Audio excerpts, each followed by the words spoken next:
Caster's all good to go. And the stream should be coming up online in just a few minutes because we have that 5-minute delay, so I might have to mute my stream audio if it comes up with the audio on, but here we go. We're in to the very first draft of TD2L Division S, or just TD2L ever, so thank you all for being here and joining me, and thank you to all the players to give us a good showing today. I'm very excited, and the first ban is one that we should expect, Visage or Visage if you'd like. He is by far the most broken hero in the game right now, sitting at just about a 60% win rate in, I think, every bracket that's not Herald, because he does take some micro ability to use effectively, but he's just so dangerous as a tempo hero right now that I think it's very smart to be banning him. As well as Streamer plus 4 goes for the first ban, Zeus. And I'm going to assume that, because I don't have knowledge of any of these specific players, I'm just going to assume they're thinking generally about the patch. And they go for the Zeus ban and the Puck ban because they're two very strong mid laners that take over the game and scale very well and are just generally very dangerous. And the Razor ban comes out from Inappropriate Humor. And now we get the very first pick of TD2L, and it is Dawnbreaker. Not a huge surprise right now because Dawnbreaker is so effective on any lineup. She's a very dangerous... Is my stream running? My stream canceled out? No, we're good. Okay. I'm making sure my Twitch isn't messing up right now. But, so, Dawnbreaker is just really effective on any team composition because of her global ultimate, which allows her to turn team fights into her team's favor, even when they look very dire in the beginning. And that's a huge tool in any Dota game. Having the ability to bait the enemy team into an overextended position and then have more backup than they expected come to that fight is a very dangerous proposition. And Inappropriate Humor starts off with the Dawnbreaker to confirm that ability in the game. And now Streamer plus 4 gets their first two picks. Two very high tempo, very high aggression heroes. First up is the Marcy. And Marcy is typically run as a position 4 right now, if I'm not mistaken. She's a very mobile hero who also has a very strong ability. I believe it's called Dispose, where she throws people behind her head like a giant toss, like a bag toss. And generally in Dota, any ability which allows you to move heroes against their will is very powerful, such as Pudge Hook and Marcy Dispose. These things will put enemy heroes out of position, and that will help confirm kills. Another hero who actually has a movement ability or a locational displacement ability is, I guess what I'll try to call it, is Tiny, the second pick of Streamer plus 4. He has a move called Toss, and Toss effectively can be used like Marcy's Dispose, being able to throw enemy heroes out of position, or more generally, Tiny, his Toss is used to combo with his Avalanche to do massive single target burst damage.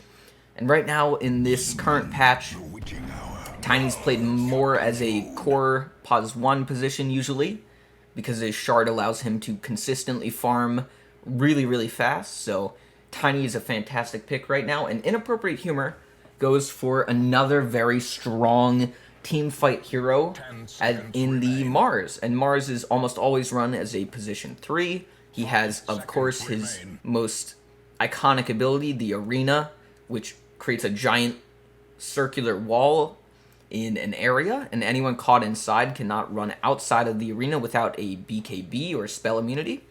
And it also blocks projectiles coming in and out, I believe. So it's a very, very good team fighting spell, especially to control how the fight is playing out. And with a Dawnbreaker who also has a giant AoE stun on her, having a Mars ult into a combo Dawnbreaker ult could be a very devastating combo. Thank you, Sound Alerts. I know that you were broken. Alright, so we get some more bans coming out. The IO ban for Streamer and 4. IO's a very, very strong hero. Obviously not in low-ranked pubs, but because we're in a 5-stack high MMR game, and a hero like IO can be fully utilized, and it's a very scary hero.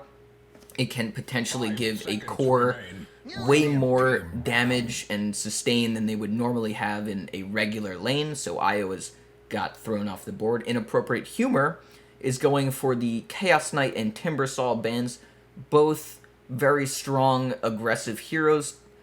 Chaos Knight can be run as a position 3, but for the most part, he is just a general core who likes to be aggressive throughout the entire game. If he can start getting some kills in lane with some strong kill combos, such as a Marcy in his lane, Chaos Knight can be a very dangerous threat throughout the entire game and scale just incredibly well. So they take him out, as well as the Timbersaw, another position 3 who has a lot of dangerous spells, pure damage and AoEs, as well as he now has a shard which allows him to be a good tower pusher, which is one of the few weaknesses he used to have. So he's a very strong hero right now, and they go for the ban. Streamer and 4, with their next ban, goes for the Necrophos. Necrophos is generally just a very good hero to deathball around with the heroes like Dawnbreaker and Mars, who are very hard to kill and very heavy sustain heroes. Dawnbreaker has her lifesteal. Mars also, I believe, can pick up lifesteal very easily with his God's Rebuke, which does huge amounts of AoE right-click damage, which then can be converted into health if he gets any lifesteal items. So Dawnbreaker Mars already very hard to kill. They ban out the Necro because you can give them even more sustain and even more presence in a team fight. Just a really scary hero, so I understand why they don't want to let it through. Inappropriate Humor goes for their next ban. It is the Huskar, and I'm not sure exactly how really high MMR teams like to utilize Huskar, but for the most part, he's run as a mid laner, and he likes to just sort of run at enemy heroes and use his insane damage potential to take out singular targets and disrupt the team with his AoE break ability. Or is it I think it's break. It makes you unable to right click is essentially what that is. I might be remembering the word for that effect wrong, but right now both teams have very strong initial 2 heroes, and they're both looking to take over the game from minute 1, it looks like. And Streamer and 4 have really dived into that idea of taking over the game early with this next Viper pick. And Viper is infamously known as a lane destroyer. If you want to win a lane easily, mind you, just pick up a good Viper and run him against any melee core, and they will have probably the worst lane of their life. His poison DOT damage is very disruptive, and he has good range. So Mars with his ultimate, his ring, his arena rather, might be somewhat disruptive to a Viper in a team fight, disallowing him from attacking inside and outside of the arena. But for the most part, Viper is not picked up for team fighting necessarily. He has a natural break, which is very effective for a hero like Mars, who has a really good passive, and Dawnbreaker, I believe, has a very good passive. So he does have some counterplay against their heroes, but he's also just a very strong, guaranteed laner. You're very rarely going to heavy lose a lane with Viper. Things would have to go very wrong in that lane. But, oh, here we go. Inappropriate Humor. One of the very few things I know about any of these players is that the admin of TD2L, Pingaling, is actually a Tinker spammer, which, to be honest, is a little bit filthy, a little bit gross, but hey, if you're a good Tinker and you can run Tinker in your games, he is a fiend on the battlefield, something very destructive, and obviously run almost always from the mid lane. He gets a lot of farm, gets all around the map, and whoa, this might have just thrown a wrench into what I was saying. We get a Death Prophet. Now, we don't see any traditional support so far in the Inappropriate Humor lineup, so we might see a Dawnbreaker or a Death Prophet support. We're just going to have to see. Right now, Mars and Tinker look a little bit more core priority for them, but they're really all-inning on these crazy team fight abilities here. Death Prophet obviously has her ultimate, the Ghost.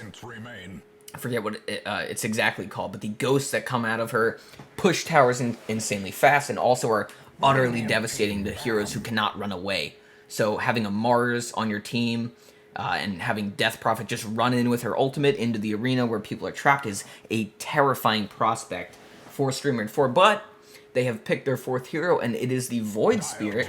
And Void Spirit is almost always run as a mid laner. Void Spirit is very mobile, and he has amazing burst nuke potential.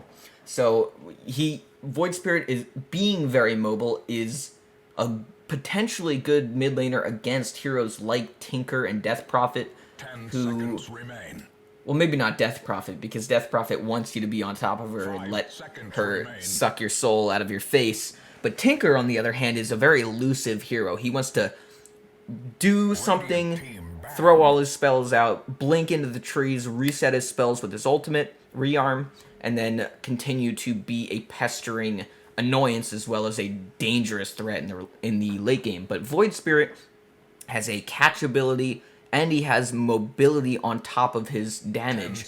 So Void Spirit is actually a pretty decent candidate to try at least and shut the Tinker down before he gets out of hand.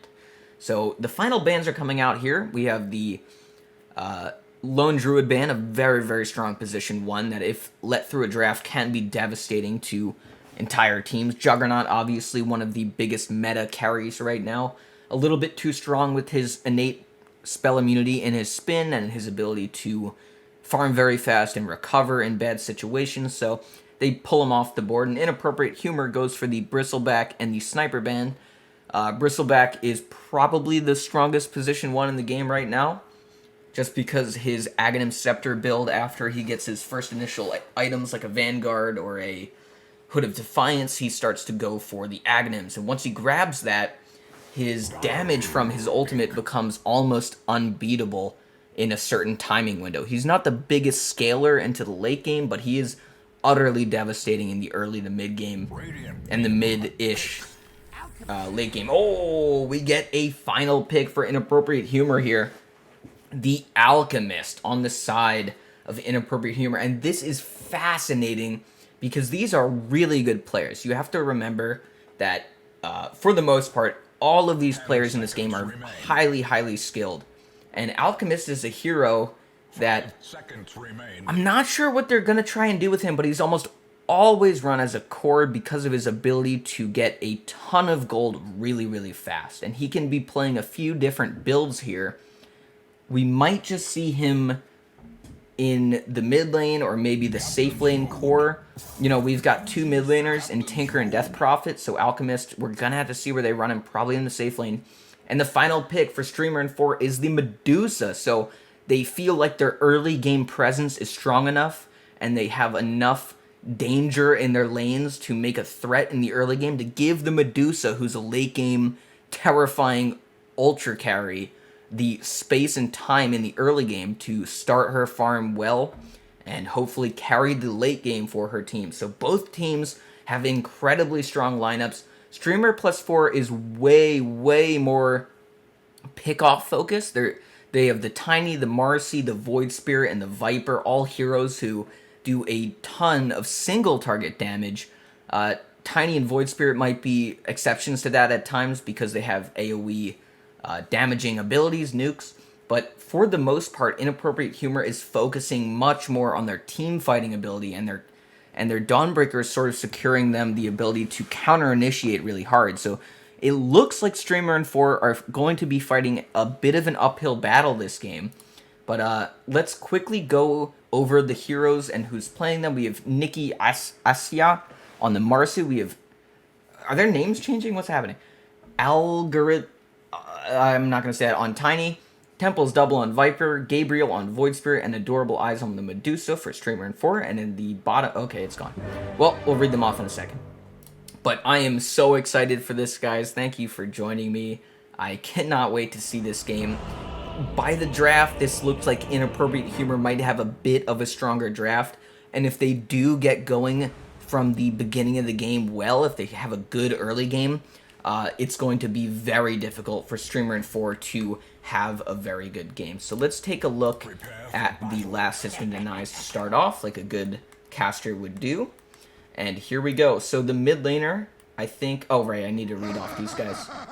So we have the Mantis on the Mars over here. We have Simple on the Alchemist, who looks like he's going mid, but we'll have to see. We have Tinker, Pingling, of course. We have King on the Dawnbreaker. and we have 2 cents on the Death Prophet. So a lot of great players here. I'm very excited to see how these games go. We have the Warding Wars coming out in the mid lane to look for the initial runes spawning at 0-0 here. So they're going to be actually, we have Streamer and 4 hiding in the Roche Pit, in the little cove of the Roche Pit here, avoiding enemy vision to maybe go for a big fight at this rune to confirm it. Alchemist, obviously a hero who loves to get runes, but you know, a good Alchemist player typically does not level Gravel's Greed at level 1 for these initial runes. More often than not, Acid Spray is the way to go to confirm the first wave of creeps.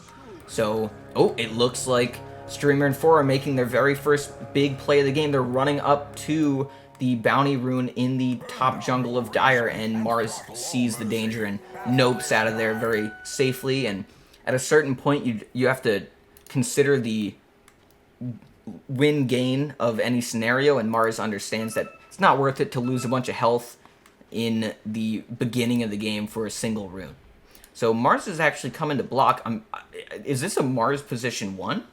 It seems to be a Mars position 1, and we actually have an Alchemist fighting against a Void Spirit in the mid lane, and this is obviously going to be Alchemist farming as best he can. He actually does take the Gravel's Greed, doesn't think that the Void Spirit is as big of a threat. Oh my god, there's 4 heroes. There's 4 heroes in the top lane. 4 Streamer plus 4. Medusa finally TPing back. King getting gone on by the Tiny, but they seem to just be trying to mess with the enemy heroes, see if they can make a play there. But now Streamer and 4 are back into the bot lane where they are supposed to be. And Nikki Yasa, I'm just going to call him Nikki, is getting absolutely trashed by these 2 ranged heroes, making it very hard for this Marcy, who's melee, to actually get in there and help the Medusa win these last hitting wars. And right now Temple's Double gets his wish. He gets against a melee core, but King on the Dawnbreaker is doing a very good job zoning him out of the lane. And that is really the goal of any position 5, is to give the position 1 all the space they can without killing themselves, of course. And top lane, it looks like the Mantis and King are working together to try and really pressure this Viper before he starts to get online at level 2, 3, and onward. Bot lane, we have the Medusa, who has the Mystic Snake level 1 for the last hits, and now it's got the Mana Shield, so a lot more tanky. Tinker now getting targeted. This is obviously a not standard lane here. We have the Death Prophet and Tinker in the same lane. Looks like Death Prophet is the core. Yes, Tinker is support actually here. And in the mid lane, Simple and Gabriel just fighting it out. Simple using his Acid Spray level 2 to start getting these last hits and push Gabriel off of the wave. Top lane, King doing some stuff over here, maybe trying to get a pull, but getting denied by the support Tiny, it looks like. Some really interesting supports throughout the game. Tinker, not typically a support, running up to the water rune while his Alchemist grabs the top one, and Gabriel might actually run into the Tinker. It seems like Tinker decided against it. He knew he couldn't catch up and or would get hurt too much by the mid laner and potentially feed a kill. So just comes back, starts throwing spells. 2 cents doing the best they can to start spamming the nuke damage onto the Medusa. And over here we see the Tiny trying to contest the Dawnbreaker's pull to the easy camp. I believe that's what it's called. The safe camp, the easy camp. The pull camp. And yeah, it's smooth going for everyone so far. No deaths, no kills. Everyone's regenning very well. This is obviously going to benefit Dire the most, because the longer they can go without having any noticeable losses of life or big farm drops, it's going to be better for them because they have a huge teamfight lineup, and the later this game goes, the more terrifying they become. And obviously another factor that pulls into this idea of them being scarier in the late game is the fact that almost all of them are traditionally cores. The only one who could really be called a support more often than not is, maybe not more often than not, but sometimes, is Dawnbreaker. She gets run as a pos 4 sometimes because of her ability to save, but right now she's being run as a pos 5, so you can see that the farm priority is not important for Dawnbreaker. It's all about her spells. They're just so powerful. And some laughing in the chat for maybe a missed spell there, but that doesn't matter to the Mars. The Mars has his soul ring, so he's chilling.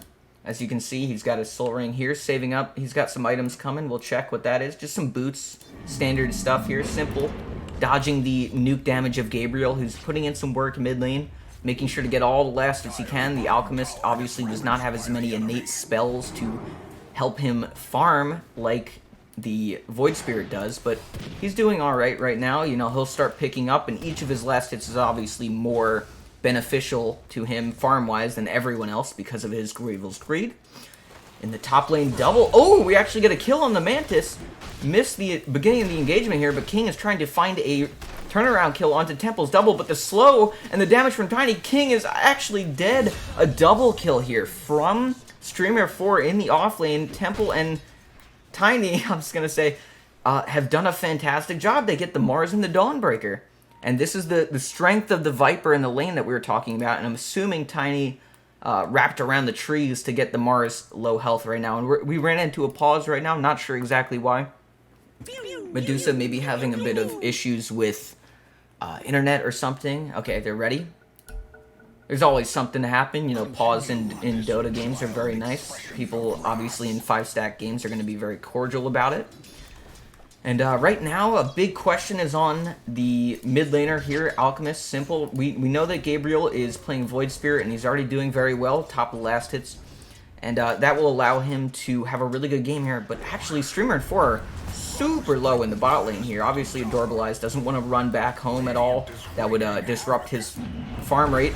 Oh, King goes in to get Temples and gets him with the beautiful throw of the hammer, using the Celestial Hammer and the Starbreaker combo to get the kill onto the Viper. And still, even though with the kill, the Mantis is still a little bit low health, so gonna have to play it a little safe here in the top lane while they farm it out. But a safe lane Mars means that he will be getting top farm priority, of course, and get his big items out to help his team as soon as possible. Simple here. Not sure exactly what build he's going to be going this game as the Alchemist. We're going to have to see as time progresses, but obviously he's got his phase boots queued up to get the extra move speed. Move speed in any game like this, especially one where there are constant slows from range. You're going to need a lot of move speed. So here we have Tinker roaming around the triangle, actually TPing into the mid lane to maybe help. Oh, what happened there? Threw his heat-seeking missile, but it didn't seem to track to Void Spirit at all. And Void Spirit has the double damage rune, and this is very dangerous for the Alchemist. Oh, I missed a kill. That's my bad, guys. Temple's double, doing his thing again. Viper things, everyone knows it. He spits on you, and you can't run away. King dies to the slow, presumably, and the right-click damage. So there we go. Temple's double doing a great job here in the lane. And this is really what they need as Radiant. Streamer and 4 need to be doing as much as they can to... Oh my god, Pingaling died in the mid lane. I shouldn't have looked away. Gabriel dives in with his ultimate Astral Step. And Marcy is actually showing that Simple is in the jungle here. He's getting run down by Nikki. And with...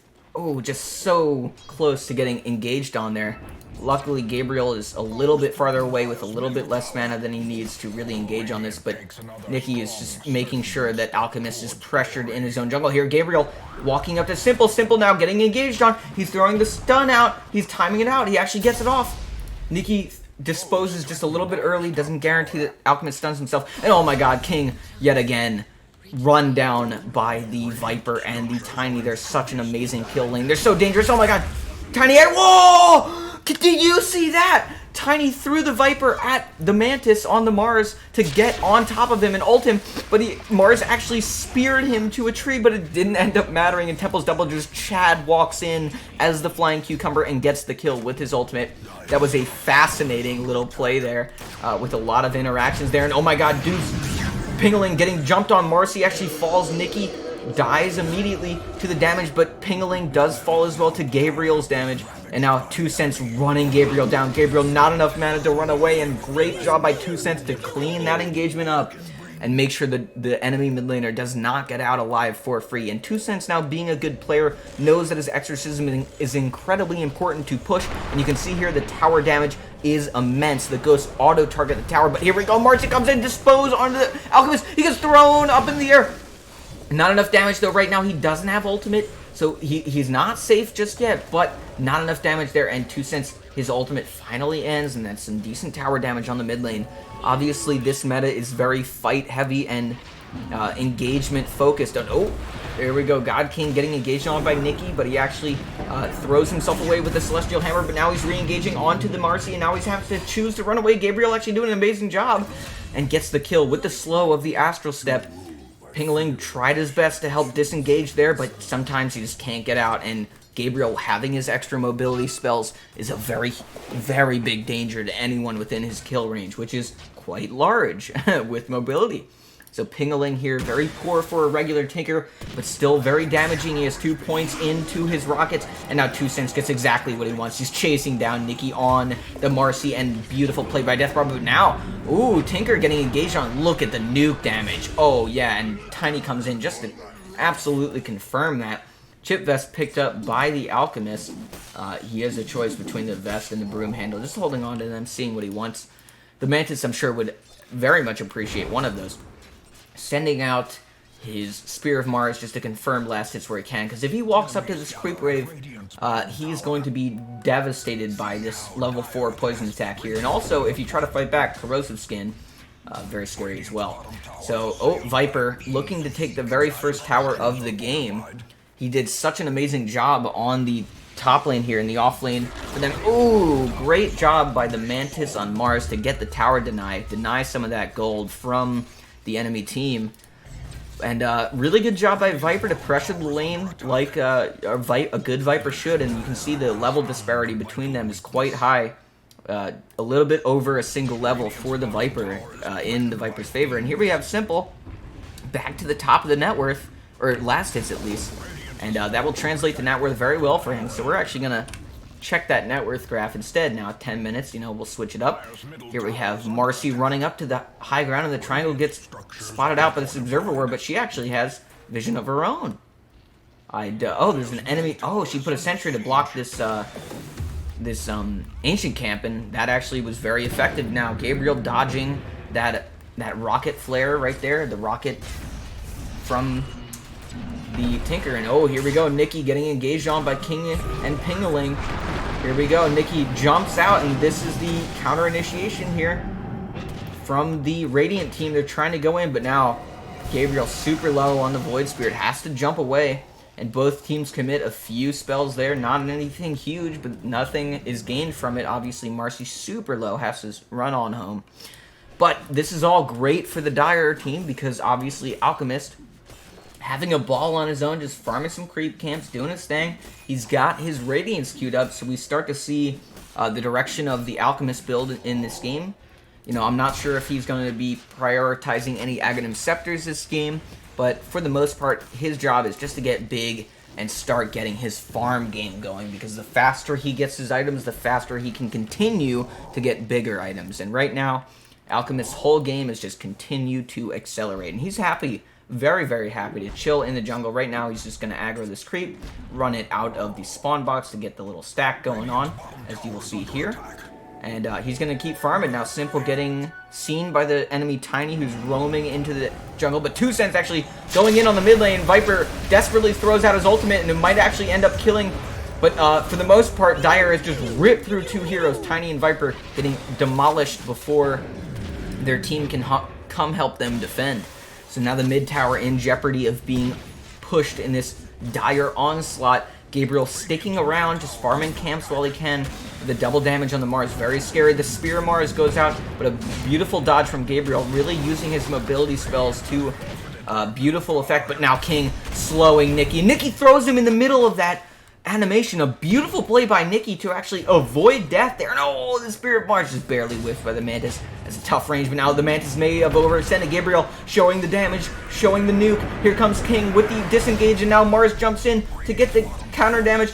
There is Dawnbreaker going in, and it really did end up saving the Mantis. So as a support, position 5 Dawnbreaker, that is very nice. You love to see your support saving your cores. So even though Dawnbreaker did end up going down, that was a good play by them to save their core, aggro the other enemy heroes, and make sure the position 1 Mars stays alive, because that is obviously very important. We have our first level 10 talents starting to come out from each of the heroes. Simple picks up the concoction radius. Obviously, even though it's only level 1, this ability is incredibly strong if you can get a good multi-hero stun in 14 fights. That is huge. So Radiance now picked up for the Alchemist. This is going to accelerate his farm by an order of magnitude. Now he's going to be going the standard Blink Dagger into BKB build, which will allow him to start fighting as early as possible and start making some plays with his team. Now the Mantis on the Mars getting actually ganked by multiple heroes. Medusa running in, but now it's Gabriel behind him on his back and just destroys him with his nuke damage. The Dissimulate level 4 on top of the Astral Step is just too much to deal with. And now King actually getting engaged on by the Viper and the Marcy. Just too much damage for Dawnbreaker, especially a Dawn Pause 5 to deal with. Not enough health. And the Viper is just a huge DPS check, health check rather. So much damage there, and you know, Radiant is doing a beautiful job taking over as much space as they can in this early game to potentially slow down the farm of the Dire. So Streamer and 4 are doing a really good job with their heroes right now. They need to take the space, take the game's momentum as long and as far as they can. 2 Cents TPing in on the Death Prophet to go in. Oh, Nikki actually jumps on in to go for the Mantis on the Mars, but now the Mars is getting backed up by his team, and a beautiful play by the teammates to actually go on this. Mantis does end up falling, as well as Temple's double on the backline. 2 Cents getting engaged on by everyone. The damage finally ends him from Gabriel, the big AoE nuke, and this is a lot of team fighting going on, little dispersed team fights, and right back to farming and running away from potential danger. So Gabriel has his Witchblade and now rushing his Aghanim Scepter right after. The Witchblade obviously giving him extra damage, attack speed, int, all things he really loves to have. And Alchemist, on the other hand, has his Radiance and his Blink Dagger coming out to him any moment, and that... oh wait, he already has it. So Alchemist with his Blink Dagger, a much more scary force, but obviously he doesn't want to start any engagements until he grabs his BKB, ideally, because with his BKB and his Blink and his stun, with his talent, he can be a terrifying force in a fight. If you get a multi-hero stun after a Blink into Initiate for your team, that could potentially win a team fight all on its own. So all the Dire heroes sort of just splitting up, farming as much as they can. Mars is the position 1, having a bit of a rough game this game. Had the Viper obviously destroy his lane, as Vipers do.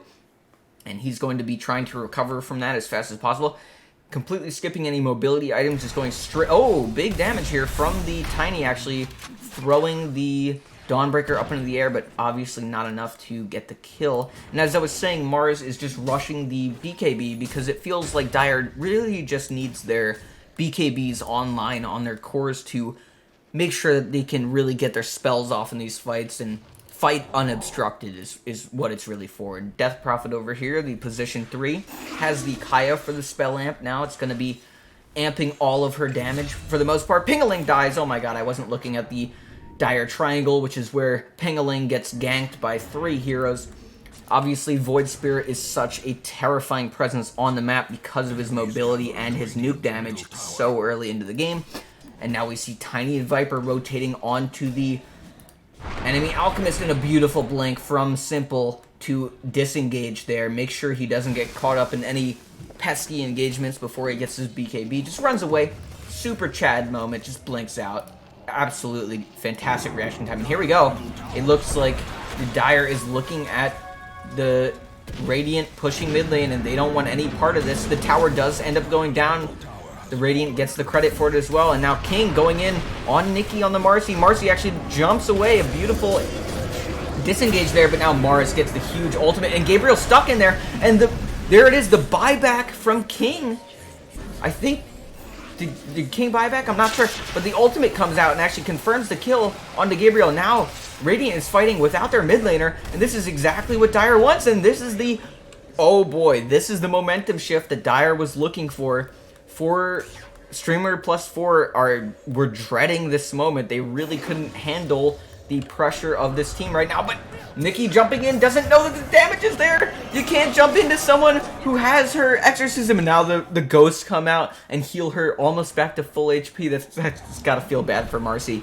just wanted to go in there and engage, but Medusa, not exactly a hero who can help you with a kill that easy at this point in the game, so a bit of a misplay there from Marcy, but that was a scary spot for the Death Prophet to be in, so she really baited that play well. 2 Cents doing a great job getting a solo kill in the enemy triangle. So big plays from the Dire here. They're doing good things. King here just sapping some mid XP, has that pause 5 woe of being poor and lacking levels. So just sitting here taking mid farm, trying to get the level 10 for the talent is always very good to let your supports do. So Dawnbreaker just doing that. Actually missing the XP there. Running top, adorable, getting ganked by 2 Cents and Pingaling here. TPing home, and the stun from Mars from downtown. Mars throws this spear and absolutely claps the Medusa out of her teleport, and that was a beautiful play by them to grab the position 1 kill. And, you know, those kills are obviously more important than any. The position 1, the highest farm priority, the most gold typically to kill, or to get a kill on. And the enemy courier, oh, Gabriel, your courier has stopped. You gotta keep running it. He's on the edge of death right there. This courier, so in danger. Was probably looking to come to the secret shop to grab some items, but Dire team doing an amazing job constricting the map. Now they've got some pressure back on their side, and this Alchemist really looking scary. He has his Radiance, has his BKB, and his Blink Dagger by 20 minutes, and this Assault Cuirass is going to be coming out at really, really fast speeds. Now, Mantis has his BKB as well, so it seems like Dire are starting to hit their item timings that they need to be very scary in fights. And speaking of Tinker, the position 4 Tinker now has his Blink Dagger, so even more mobile, even more annoying, and Tinker is going to be a very disruptive presence in this game. Now, Simple actually getting engaged on by almost the entire Radiant team, but now the disengage here from King, maybe unnecessary, just jumps in to die. Now, Simple actually jumps back in, which might have been a bait from him. He actually, with his BKB on, does seem to run out, but no. Oh, the Mars comes in to save the Alchemist from this engagement, and actually does a beautiful job getting the kill onto the position 4 Tiny. What a great play by the position 1 Mars there to disengage for his Alchemist, but he might pay the price for it. Gabriel jumping in with damage, and the Medusa laying in with the ranged damage, so Mars does end up actually dying to save his Alchemist, but a beautiful play there by him. So really hard to give him any crap for that play exactly, because he did his job. He saved the Alchemist from the fight, but as the position 1 Mars, it is not nice to be dying like that. Ideally, you want to fight with your whole team there, really use the arena to its fullest effect with the Exorcism online and the Dawnbreaker ult coming inside, but Dawnbreaker not on cooldown with the Solar Guardian.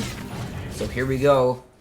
Now that the pressure has swung back to the Radiant a little bit, they're slowly pushing top, and now King actually disrupting that, and Gabriel getting stunned. He's silenced now by the DP. Now he can't use his mobility spells to run away, and the Tinker Rocket comes in and finishes the job. This heat-seeking missile kills the enemy mid lane. Now Simple, no ultimate, no BKB just yet. Getting engaged on his BKBs coming up right now, but doesn't want to waste it. Smart not to hit the button. You don't want to waste another charge of the BKB.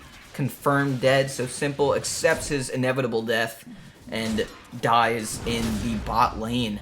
Not what you want to see if you're Dire. You don't want to throw any of this advantage, especially on your highest net worth hero. But technically making some space for his team. You know, his team didn't capitalize on any of that other than grabbing a tiny bit more farm, so not the best death by the Alchemist. Maybe caught a little bit out of position there near the tier 2, and Radiant does a good job finding him in their side of the map. So now, actually, with Alchemist dead, they're looking to go for the Roshan, and this is a very interesting play, because typically you only want to go for Roshan when you know you can grab it without any... Oh man, Mantis throws the arena and actually misses the initial spear, but still gets the kill onto the Tiny. And Mars arena down, but now Gabriel looking inside the pit with his... Oh, they're going to get it. Mantis is going to pick up the Aegis, aided by 2 Cents on the Death Prophet with her ultimate to grab the kill onto Roshan as soon as possible. And even without Alchemist, they actually find a way to clear Roshan and get the Aegis for their bards. So really good job by them to make a huge play even without their most farmed hero on the map. So really, really intelligent plays here by the Dire. You know, Inappropriate Humor may have inappropriate humor, but their playmaking is certainly appropriate, and it's working out very well for them. Now Mantis, maybe a little bit of inappropriate positioning there. Maybe waste the Aegis here and might just get himself killed a second time. It doesn't look... Oh, a great Force Staff play by Dire to get him out of there. King maybe not ready for that Force Staff play. And now Tiny getting stunned there. The Alchemist coming in to clean up the kill there. And now Mantis, the position one finally falls. Mars does die. But here we go. Death Prophet running after Nikki. The heat-seeking missile is going to heat-seek onto that little lady, and she's going to die. But now Alchemist, a beautiful job just corralling the Viper and getting the stun and the damage off onto him. Obviously, if you place the acid spray down before the unstable concoction being physical damage, will do even more damage. So Alchemist, obviously aware of his kit and using it to full effect. The Assault Cuirass is on its way essentially right now, and that is huge. A DD in the bottom river, and this is looking very good, very, very good for the Dire. They have a 12k net worth lead. Obviously, there's an Alchemist in the game, so he's going to be contributing for the most part to that advantage. But, you know, an advantage is an advantage, and even if it's on one hero, i.e. the Alchemist, that is still a big, big net worth lead that Radiant is going to have to fight against here. And now the slow push of the bottom tier 2 for Radiant is starting, and you know, no heroes coming to really contest this. Alchemist being very, very cautious as to not die again. He has PTSD from dying down here alone last time, but he does have King to help back him up. Oh, in the mid lane, 2 Cents actually caught off guard. He has the DD and the BKB. He might just use this to re-engage on the enemy heroes, and he actually does find it with Nikki and King on the Dawnbreaker coming in to get the extra damage and stun to finish that off. 2 Cents, a really, really good game so far. Doing really good work on the Death Prophet to make space and get solo kills and all these plays, and is actually sitting at second net worth as the position 3 for the Dire. So 2 Dire heroes sitting atop the net worth right now. And there we go, the tier 2 falls for the Radiant. Dire too strong right now, too aggressive, and Radiant not comfortable defending this tier 2. So Dire doing great stuff here to make moves in the enemy jungle. King sitting atop the ledge here, just 4 staffs in and down. Has the mobility spells obviously to move up and down cliffs if need be. And oh, Alchemist looks into the enemy triangle looking for a cheeky stun, but doesn't find it and stuns himself. They are smoked up and ready to make a play. So the Radiant are actually getting completely wrapped on him. Not sure if they're at all aware of this. They do see that oh, here comes Alchemist with the stun. He goes right for the Viper. He knows what his target is supposed to be. The silence onto him. Temple's double actually gets the BKB off, but Willie gets the damage. No, he TP's home and gets away. But now the Tiny stuck inside the Mars ultimate, and there is no escape, my friends, from that sure death there. Now Gabriel sitting in the trees here. Gabriel starting to feel kind of bad. He does have his Aghanim Scepter, he does have his Kaya, so he does have an innate silence on his Resonant Pulse and some extra damage, but still he's fighting against a team of 5 cores that are all starting to scale in their own unique ways at this point in the game. So it's going to be hard. Void Spirit did a really good job in the early game. Gabriel now going to have to start facing the mid-game woes of a strong early to mid-lane, to mid-game hero. Alchemist starting to really take over, has his Assault Cuirass, has his Skull Basher, and the Abyssal Blade is coming through in about, you know, a few seconds, really. And that is terrifying. That is a guaranteed BKB piercing disable, and what that means is the Viper who BKB TP'd before will not have the same option in the future. The Abyssal Blade guaranteeing that there is no ability there. But now Gabriel getting engaged on by 2 Cents on the Death Prophet, just really front-lining Death Prophet here. Maybe waste the BKB, expecting a big engagement there, making sure he doesn't get CC'd to death, but also a bit of a wasted BKB opportunity right there. So that is 75 more seconds until that comes back online. So ideally Dire doesn't want to be fighting until those timings are back, and this is a potential moment where Radiant can maybe look to make a play, but no! Mars misses the arena, but it doesn't matter to Alchemist. Alchemist goes in. He's a crazy man. He gets the double stun. Mars actually finds the extra stun onto that hero, and Gabriel falls to the combined effort of Dire, and now the rest of Radiant running for their lives. The second tier 2 falling for the Radiant.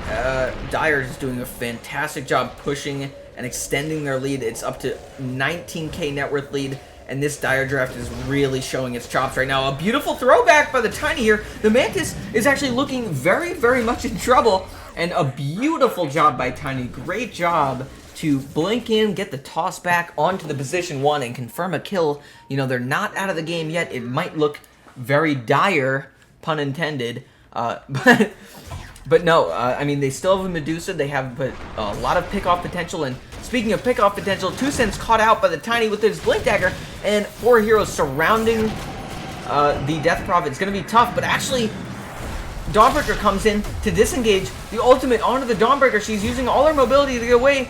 Tiny actually falls on the sideline to Pingaling. The Tinker is its own beast at this point, but he has no mana. So he's stuck in here. He has to wait for his Blink Dagger, but he's not getting his Blink Dagger. Oh, Marcy actually throws him down the cliff, but it doesn't matter. There's enough range damage to actually find him. And there it is. So a bit of a bad engagement for Dire. They get 1 for 2, but no. Oh, there's a stun by Alchemist, but he doesn't find a stun of his own, so he stuns himself out of his own ability. But the Mars ultimate comes in. Here's Medusa coming in to do damage, but actually the stun from the Mars onto the wall. It's all going wrong for Radiant, although 2 Cents is now falling. Simple gets the stun onto... Oh my god, Gabriel falls so fast, and now the Medusa. There is no one to save her. The 4 heroes of Dire have come to crush her soul, spirit, and life out of existence, and now Simple, knowing what the plan is, just running to the mid lane, sees the half-health tier 3, and the coordination of the Dire team leads me to assume that they will just crush the objectives and ignore the tier 2 top and go for these 2 racks while they can. So they're going to go for these mid racks. Obviously a ton of right click damage between the 3 of these heroes. Death Prophet may have died, but her ultimate is offline anyway, so it's not very important for her to be here in this push right now for their team. They're still able to get the damage onto the towers. There's 55 seconds until Medusa's back online, 30 until the Void Spirit is back online, and this is looking very, very bad for Radiant. The Dire has gotten off to the start that they wanted in that 30 minutes. They are completely ahead by a large margin, nearly 25,000 net worth, and climbing. And oh boy, the Alchemist has been such a huge force in this game. He had a very even lane with the Void Spirit, and if you can't make Alchemist suffer really hard in the early game, and it's a good Alchemist player, which I'm seeing Simple, it very much is, he is taking over this game as expected. And now we're going to see the Strength Blink come out from the Alchemist, the Overwhelming Blink, going to add to the Strength pool, as well as an AoE slow after blinking, so just even more fuel on the fire that is Alchemist's ability to fight people. And yeah, he's very happy with his farm right now. Tinker coming in, Pingaling with the Aghanim Scepter now, and that gives him a Shrink Ray on Laser, making it so that people are generally very, very debuffed when they run into a fight and get lasered. Not only is Laser it's a blind, which is going to make people miss all of their right-click attacks. Oh, here we go. The Mantis finds the stun onto the enemy mid laner, and Gabriel is immediately cleaned up by the Dire.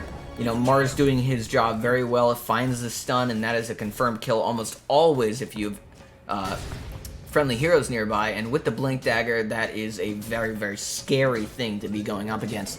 You know, Gabriel did a really good job dodging some projectiles in the early game, but it's a lot harder when people have Blink Daggers and can just blink on top of you and instantly stun. The reaction time necessary to actually dodge things like that is really, really fast, and he might not have even had his Dissimulate dodge on cooldown. So tough spot there for Gabriel, farming aggressively and pays the price for it. Obviously Dire is controlling the entirety of the map right now. Radiant are corralled into their high ground, and this is them on their final leg here. They only have one set of racks in the top lane here, which obviously is going to be slow pushed by the Dire. They're going to start cutting the top lane soon. Maybe they're they're just putting some vision here in the Dire, or the Radiant triangle here. And now Alchemist cutting the top wave to start pushing in the top lane and eventually start crashing in on the enemy in their own base. So, Dire doing an amazing job right now. Alchemist sitting at an absurd 32,000 net worth right now. Almost the entire lead of Dire is the entire net worth of Alchemist. He is massive, and he has his Overwhelming Blink, he has his Aegis, he has his Aghanim Shard giving him Berserk Potion, which is even more of a giant buff to him. And now Radiant are smoked up. They look like they want to defend this tier 2, but this is a really scary position to be in. And here we go, Tiny actually throws the Death Prophet in. Gabriel goes in for the stun. The BKB actually comes out. The disengage coming in here from the enemy team, and Dire does an amazing job disengaging and not disengaging, counter initiating on this fight. Now Mantis jumping super far into the enemy base, says, hey, screw it, we're gonna go all the way in, and they get the first kill, and actually a refresher coming out here. He bought a refresher orb, and that's a double ultimate him here from him, and there's Medusa, and that's gonna be GG. There is no coming back from this. Your position 1's dead, your heroes are not strong enough to contest this push, and there it is. Any moment now, there's the GG from Nikki, and really just a crashing wave coming down from the Dire here, and there it is. Amazing job by Inappropriate Humor. I think their draft gave them so much room to expand into the late game and all that, and really just, you know, they played it to a T, and even though Streamer+4 did a great job in the early game, it seems like their draft just wasn't really suited to team fight as well as Inappropriate Humor could. So we see the scores of each of the teams here. This is obviously going to be a... You would think it's a Alchemist MVP. Since this is not a regular game, we do not get to see the MVP logo come up, but it is for sure Alchemist as the MVP, 8-1-11, and this is due to the Dawnbreaker having a really good plays in the early game, making sure the Alchemist was open to farm and stuff like that, making plays around the map to give space to the cores, and obviously Mars is a position 1, being more of a team fighty, constructive position 1, and it is they did fantastic. So let's go back into this. We have Game 1 done. Let's take a quick look at the graphs here. As you can see, pretty much exactly as predicted, Streamer and 4 had a great advantage going into the mid game here because of their early dominance. The Viper doing so much work in that off lane to disrupt the Mars position 1, but the moment they started to have trouble in these team fights, it all started to go downhill into Inappropriate Humor's win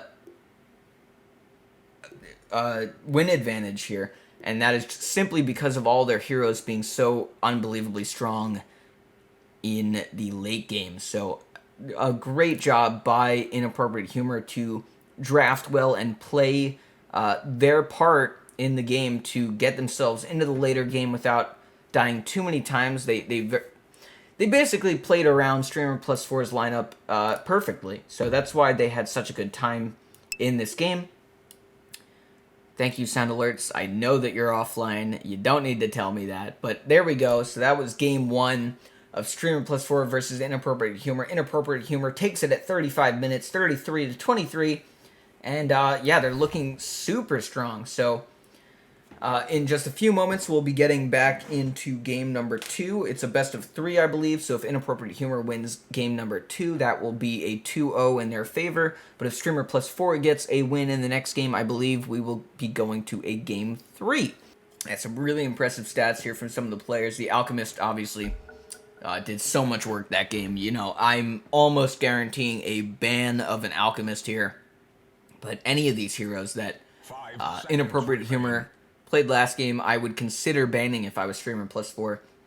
And it's not like Streamer+4 played bad at all in their game. I think they sort of just got hit with a bit of an outdraft. And then since they didn't carry their initial early game advantage all the way through to the end of the game, they were obviously at a large disadvantage once they lost their first few engagements. So maybe Streamer and 4 are going to be putting a little bit more late game potential and team fighting potential into their draft this time. And we get some similar first bans from both teams. The Visage and the Puck, very strong general heroes. Get him out of the way. Visage especially just a little bit too strong to let through to any lineup. I'm not sure who Streamer plus 4 like to play generally, but if they do have a Visage player, that is a smart ban in every game because of his absurd win rate. He's just too strong. So, draft number 2, very exciting, very exciting. Another Zeus ban like before, and a Dawnbreaker ban this time. Inappropriate Humor is signaling that they don't want to be going Dawnbreaker or let Dawnbreaker through to the first pick for Streamer plus 4, so they ban it. Very tactical thinking of them. They understand they don't have first pick, and Dawn is almost always first picked in these competitive games. And instead, look at this, Streamer plus 4 grabbing the Skywrath Mage of all heroes, a very nuke-heavy magic burst hero who likes to dominate lanes and throw huge damage from a lot of range, guarantee kills on crowd-controlled targets. So not a lot of CC on his kit, but a lot of damage. So they're going to want to supplement the Skywrath with a lot of crowd control on their team. And Inappropriate Humor goes for the first pick, Rubik. And Rubik is just a strong hero in general, especially in the hands of a very good player. I'm not sure who likes to play Rubik on Inappropriate Humor's team, but with the Skywrath Mage in the team, Rubik can obviously steal all of Skywrath's spells, which are all very potent on their own. And now Inappropriate Humor picks up the Bounty Hunter. So this is a very different sort of start to the draft for Inappropriate Humor. Last game, they were very team fighty, heavy, bulky hero focused, and now they're picking what seems to be very squishy, very active early game heroes that command the early game and make problems in the mid to late game. But we could see a core Bounty Hunter here. Ooh, an Alchemist pick for Streamer plus 4. They saw the potential of Alchemist from Inappropriate Humor, and they say, you know what, we can do that as well. And they pick that Alchemist right up. Maybe going to run it in the mid lane, similarly to how they ran it last game for Inappropriate Humor.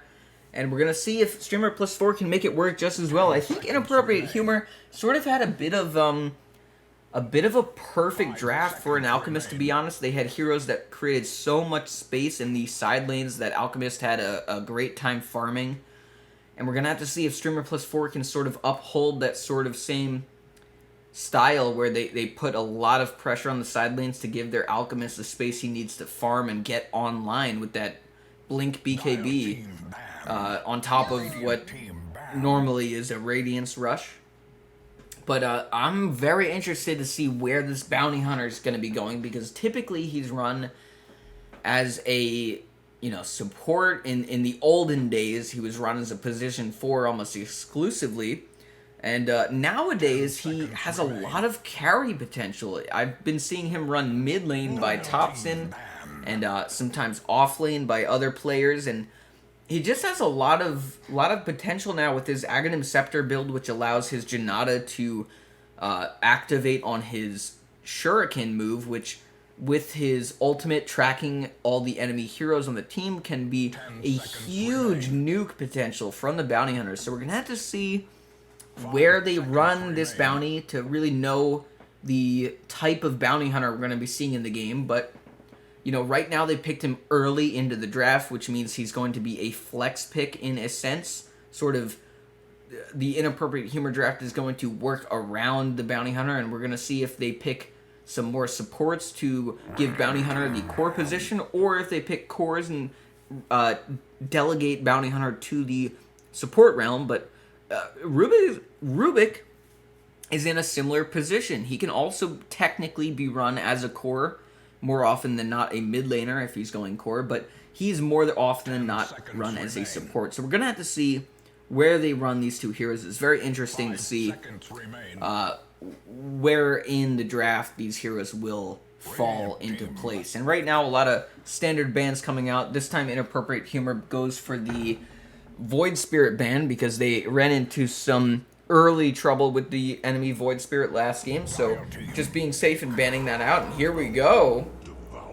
An Outworld Devourer pick. The OD, the Outhouse Destroyer. You know, he comes out here, and he's going to be very disruptive, I think is the word that describes Outworld Devourer, or Destroyer, sorry. The best. He puts people into a bubble, essentially, we'll call it. His Astral Imprisonment, and it really messes with people's ability to time their engagements correctly. And also is an amazing setup tool for Inappropriate Humor to gather around the trapped hero and jump in. Ooh, Streamer plus 4 picks up the Abaddon. He is a very, very strong support hero, but can also be run as a core. It's a pretty standard theme in this draft, it seems. A lot of heroes that can be flexed into the draft in many different ways, so it's hard to exactly tell where the heroes are going to be laning. But right now, Abaddon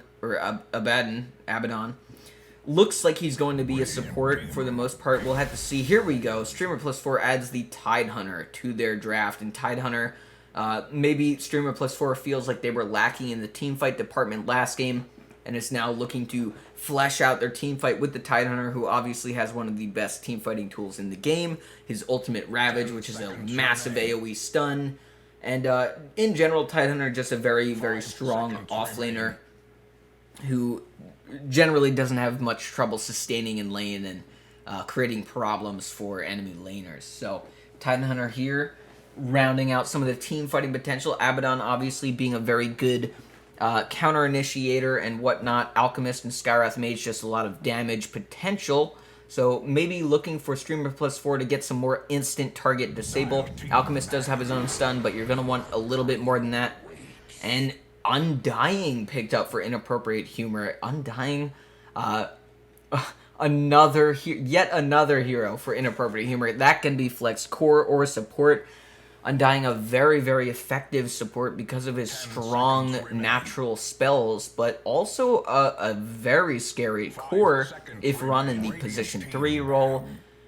He can be very strong with his Aghanim Scepter build, stealing a bunch of strength, and you can see here Streamer plus 4 has 3 strength heroes on their team, so Undying is what I'm assuming to be a reaction pick to those heroes, because Undying will be able to largely negate their health advantage with his not his Soul Rip, his Q, which makes the enemy's strength decrease when he steals it.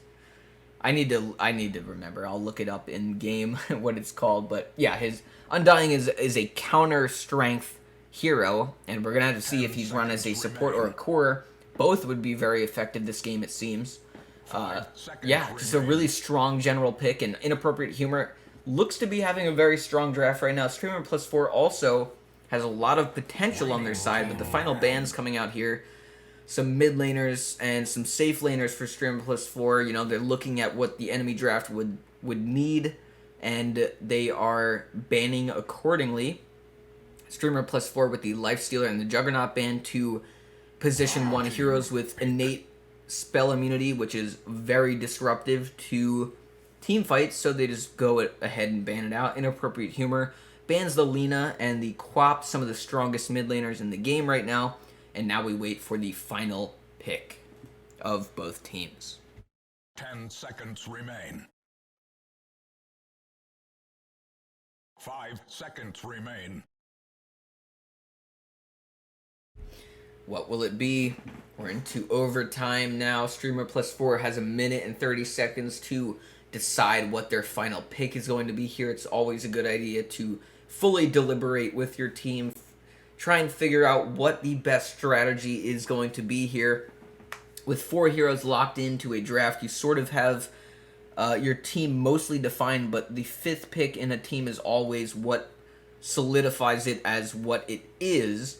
And for the final pick here, Streamer plus 4 is probably going to be looking for a position 1 or a mid laner, depending on where Alchemist is going to be going.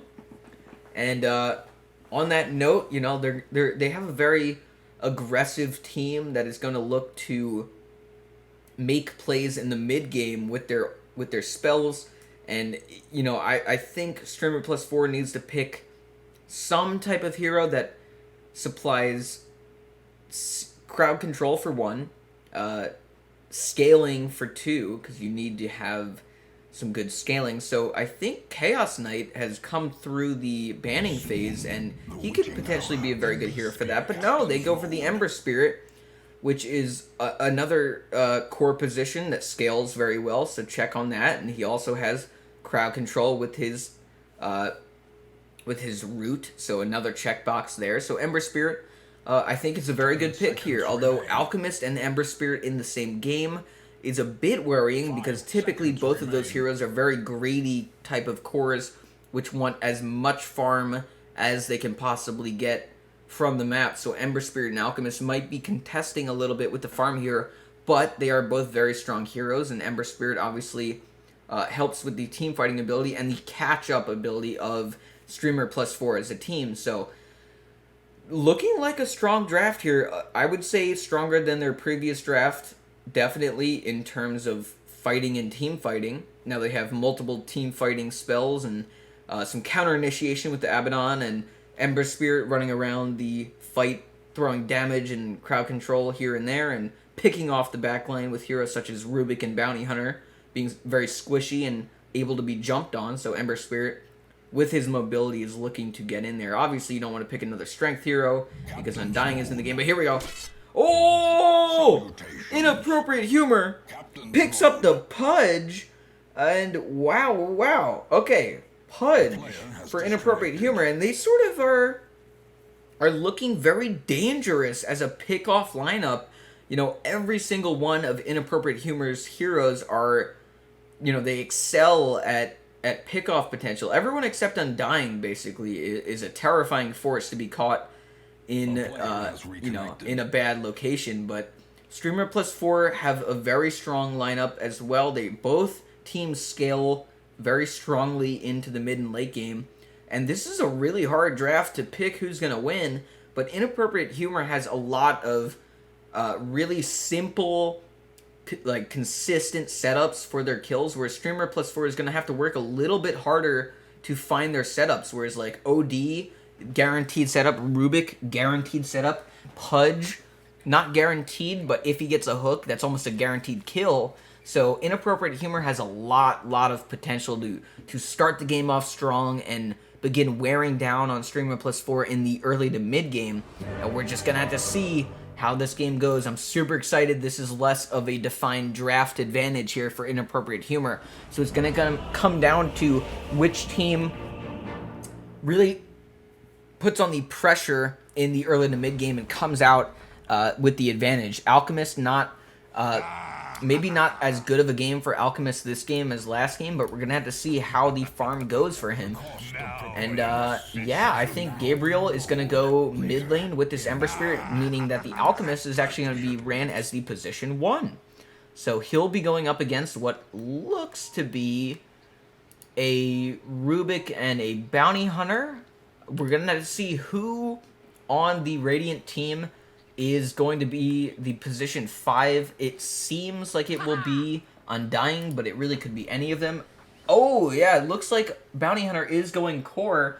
He has his core items lined up and has bought core starting items, where Rubik has these support items with the boots. And, yeah, Undying looks to be the pos 5 with his Orb of Venom, signifying his support role in the game. And this is what we talked about, a core Bounty Hunter who will probably, yep, there it is. We have the Hood of Defiance into a Phase Boot into the Aghanim Scepter. So this is a fascinating build. We're going to be seeing a lot of work done by the Bounty Hunter if he starts off the game well. And against an Alchemist, there won't be a ton of pressure against them in the safe lane. So we're going to have to see. They might actually run the Alchemist bot lane to have a better lane instead of running it safe lane where the position 1 would normally go. So Bounty Runes being contested here. Gabriel making sure not to acquire any early game damage unnecessarily. So yeah, here we go. It looks like Alchemist running back to the safe lane. So making his way towards his lane, and Gabriel blocking some in the mid lane. Pudge is the mid laner. Alert. Alert. alert. It is a mid Pudge. This is amazing. I cannot wait. And this is a position 1 OD. So, fascinating draft here by Inappropriate Humor. And now Streamer plus 4 are sort of they're not in a weird position, but they're in a position where the enemy heroes are not standard as you would normally see in most games, and that might just throw them off in this laning stage in early game. So right now, yeah, we're gonna be seeing Pingaling and 2 Cents in the off lane fighting against Adorable Eyes and Nikki in the safe lane here. And, you know, Abaddon is going to help Alchemist really deflate some of the pressure from the enemy offlane.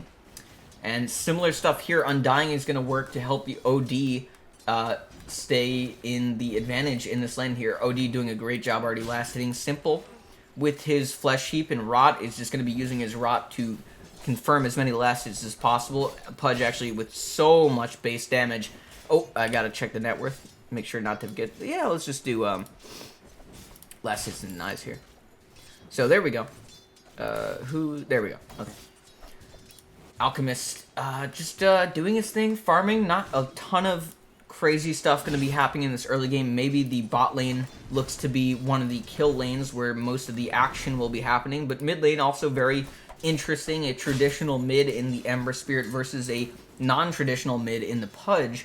But Pudge actually very effective against Ember. You can see he's actually walloping Ember with his Rod on.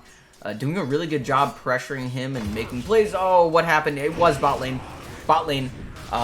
There it is. Temple's double, and Aloe, I'll just call him, is pressuring the bot lane really well, and they get the kill on the OD. And now King, low health, low mana, not having a good time on the Undying either. So the Mantis, you know, pressured very hard, but now Doubles actually gets held by the Astral Imprisonment, and a quick turnaround kill for the bot lane there. So, you know, Radiant died very quickly and rebounded just as fast.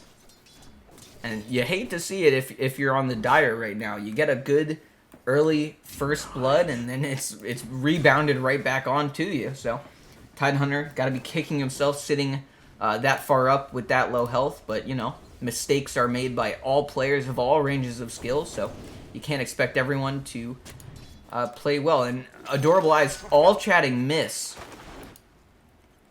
because his supports are fighting each other all the way deep in the enemy, or in the Dire jungle there. And the bot lane now sort of chilling out a little bit while the Mantis farms under his tower. You can see OD doing his thing to annoy this Tidehunter while he can, using his pure damage orbs to sort of zone the Tidehunter away, because Tidehunter does have the health advantage as the strength hero, but he's going to be disadvantaged by the Undying helping him out. But here we have Alchemist actually sitting at a crucially low HP in the top lane here. Oh! Actually uses his Soul Ring to guarantee... Oh, Simple died mid lane, and I didn't catch it. Gabriel solo killing the Pudge in the mid lane. It's to be expected somewhat when you're running a substandard or non-standard mid laner. It's going to be a hard matchup typically. But the reason you run a mid laner who's not regularly a mid laner mid is because you want to supply a hero with a level advantage. And oh, the Mantis Astrals the Tidehunter, and now another kill onto the Tidehunter. So OD starts off by dying, but immediately rebounds amazingly. Mantis has to be commended for that. 2 Cents in the top lane fighting against the Alchemist here. Alchemist not really pressured too hard, but 2 Cents doing a good job just stealing as much gold as possible with Janata as many times as possible. Simple tanking some damage here, but ooh, Pingaling actually running in after Gabriel is gonna hoist him up into the air and throw him down. Now Gabriel trying to avoid the damage from Pudge, and Pudge not wanting to fully commit onto that, does not have hook just yet. So not a lot of easy kill potential for Pudge. But, you know, he's focused on last hitting right now. So the Rot and the Flesh Heap are very important because he activates Flesh Heap and then activates Rot, and that will guarantee him a free camp. So you'll see him stack this camp right next to this safe lane here, or the mid lane, sorry. And he's going to use his Flesh Heap and Rot when he goes over there to clear it without taking any damage, essentially. Oh, he just activated it. That was a bit of a misplay, I'm not going to lie, Simple. a tiny bit of a misplay, and you'll see him sort of awkwardly sitting here next to his camp. Oh, wait, sorry, there's engagement happening. Bot lane. King getting gone on by Temple's Double and Aloe, and they do find the Undying within the creep camp, which was stacked. And, you know, you want to confirm damage there. Oh, the Mantis actually gets the right click onto Aloe instead of Temple's Double, because Aloe perfectly positions his body into the way of where Temple's Double was, and there is the kill onto the OD. A beautiful play by the Skywrath Mage to body block Temple's Double, which normally is a bad thing, but when you're getting targeted by damage, it's good to put your body in front of who might potentially be getting targeted, and that is exactly what happened there. The right click landed onto the Skywrath Mage instead of the Tidehunter, and the kill was secured because of it. So really good play by Streamer+4 to do their thing, and there is 2 Cents and Pingaling doing a great job in the Radiant offlane to grab a kill onto the Alchemist. Obviously, Alchemist, you want to deny him as much farm as possible, as early as possible. So, oh, Temple's Double getting engaged on here by God, King, and the Mantis. Some great names in here. And the Mantis actually may have overextended a little bit, taking a huge amount of damage here. And now Aloe, super low health. Oh, here's the Tombstone by the Undying here, and Mantis sitting at crucially low HP here. Gabriel and Simple still duking it out in the mid lane now. Simple has his hook, but he's sitting at very low HP, so it's going to be hard to engage here. Oh, he's getting chased actually here by Ember Spirit. Ember can absolutely guarantee a kill here. He just W's, and there it is. Gabriel gets the kill on the Simple. Gabriel doing a fantastic job in this lane to pressure the Pudge and kill him continuously. Pudge with a ton of last hits, actually still above Ember Spirit in last hits, but Ember Spirit obviously getting a lot of advantage in the kill department, so his net worth is much, much higher.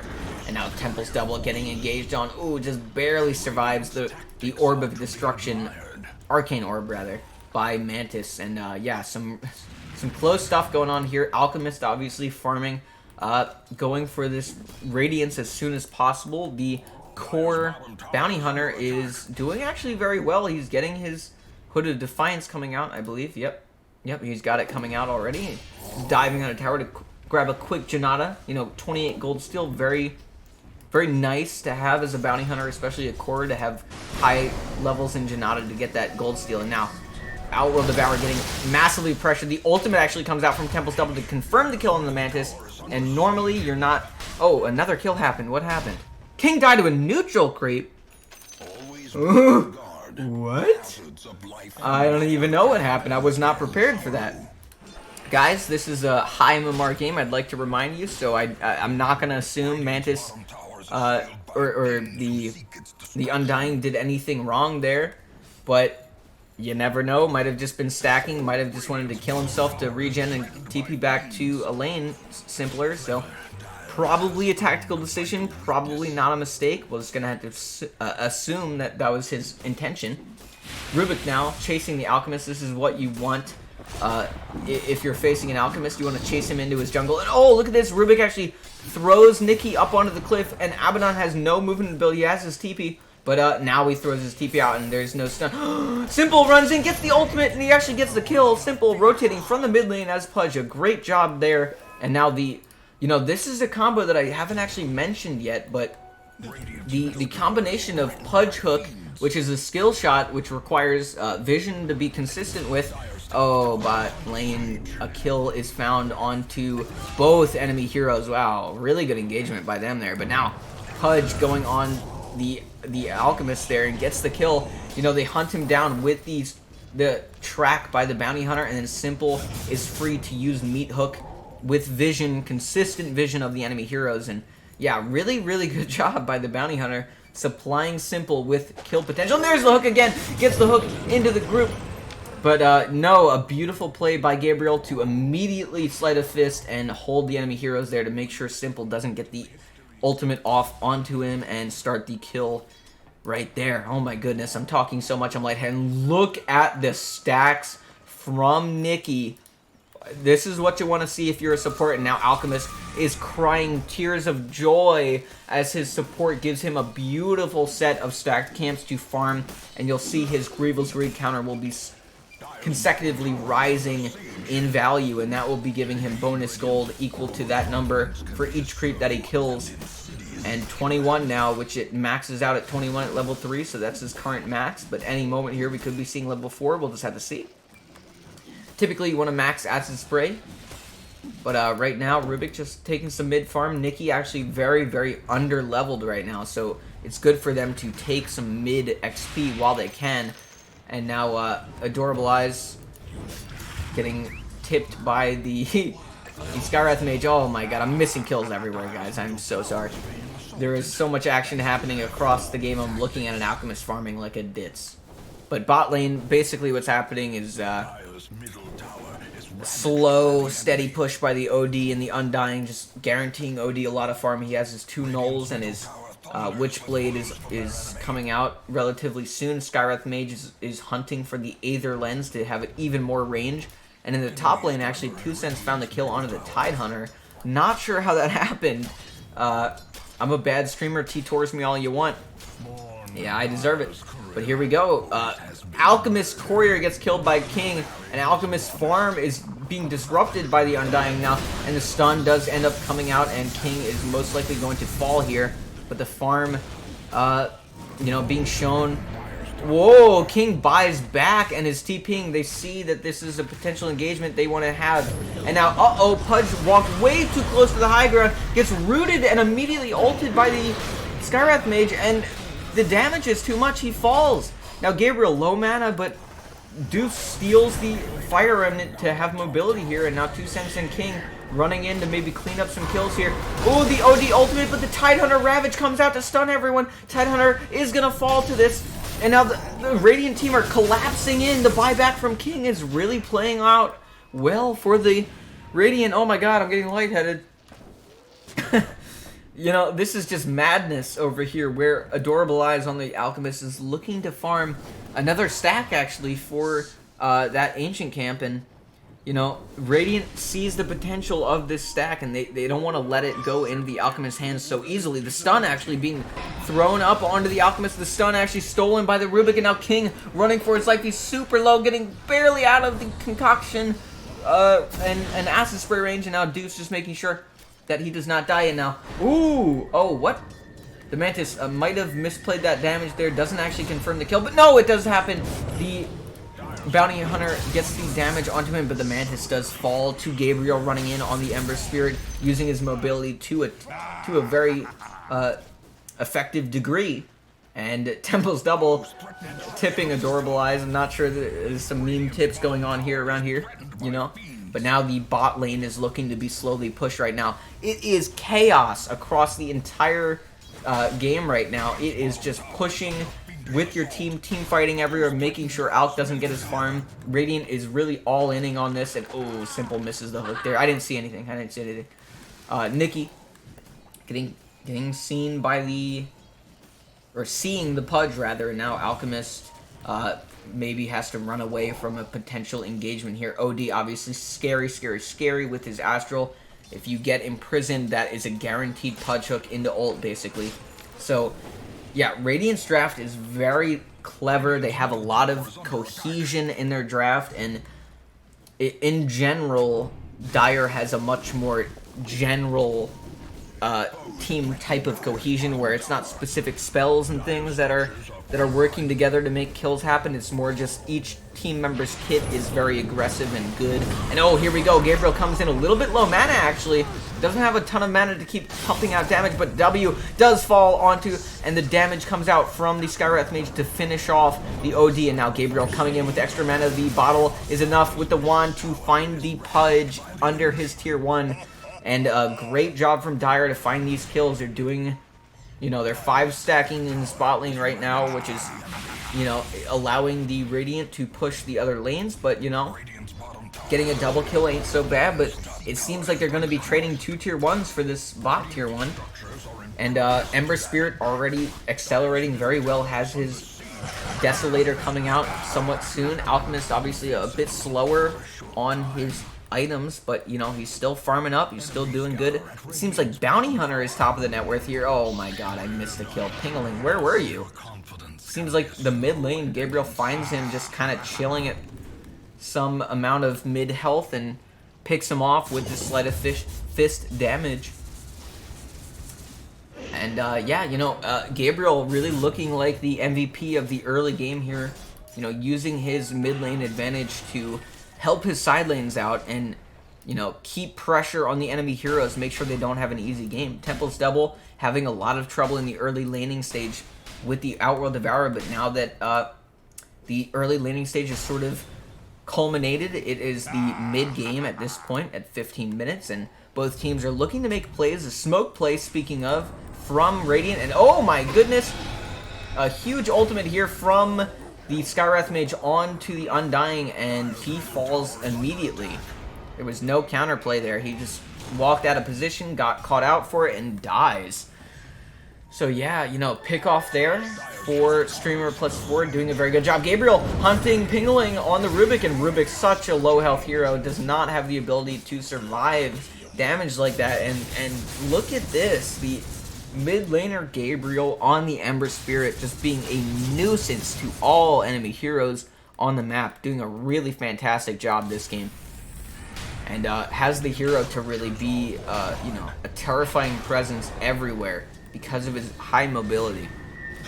And Adorable Eyes running in with the Alchemist stun, gets the stun on the Mantis, not very effective, just pressuring to get the tier 1 damage out here, maybe trying to get the tier 1 before they have to run away, but no. They're getting pushed away. The hook here from Simple gets onto the Ravage from Tidehunter now, who gets pulled in, but no, not a lot of damage follow-up here, but now the Ember Spirit is in, getting damage in. King, the ultimate from OD, doing a lot of damage. King does fall, but the Tombstone is out, and a lot of damage here from Mantis, gets some kills there. Simple chasing down 2 Cents, is running after Gabriel, gets the oh, there it is! The glaive, the shuriken toss is found, and now everyone is dead onto the team, the Dire side, and a beautiful engagement from the Radiant, losing the Outworld Devourer and the Undying, but picking up 4 in the process, so definitely a worthwhile endeavor. 3k net worth swing there. A really, really good fight by the Radiant, and I'd like to remind you all, both teams are not exactly better than each other in the late game. It really comes down to who is getting better kills at the right times, and Simple, just farming some of the Alchemist's, potential farm here, which is always what you want to do. Radiant just played a game with an Alchemist on their team, so they obviously understand what Alchemist wants out of a game, and being able to decide to aggressively push into the enemy triangle and jungle will just continuously deny him potential farm, which is exactly the game plan they should be doing. So now, Dire sort of gathering around the mid lane. They have a tier 1 at crucially low HP, so 2 Cents is sort of sitting around the mid lane. He has his Shuriken Toss Aghanim upgrade as well as his Shard for the damage negation while invisible, and he is sitting very pretty, going for the Desolator very soon. Desolator picked up on Ember Spirit already. The BKB coming in the next item for him. Tidehunter obviously looking for, well, not obviously, actually, looking for the Aghanim Scepter to start off instead of the Blink. Oh my god, I missed a kill. And it looks like the Skywrath Mage got engaged on by 2 Cents, and now Gabriel running away. The hook finds him! Gabriel uses a second charge of his Fire Remnant to escape, and now, Undying is actually really low health, gets the ultimate off, and Gabriel is looking to go down, but he's so low and he's running away. There's a Shuriken Toss from 2 Cents to clean it up. And Undying obviously dying a lot, but he is the pos 5, so it is part of his job to die for the team and get these engagements going on for his team. And now Temple's Double in a really bad location. He's getting held down. Pingling with a beautiful root there, which is stolen, the Searing Chains. And 2 Cents chasing his down. Oh, look at that, a beautiful 2 Cents understands his Pudge is behind him, dips out of the way so Pudge Hook can come through and clean up the kill for his mid laner to enjoy. And now Pudge has his Aghanim Scepter, which upgrades his Rot, which is a very devastating spell to have within your team. Oh man, and yeah, we're moving along in the game.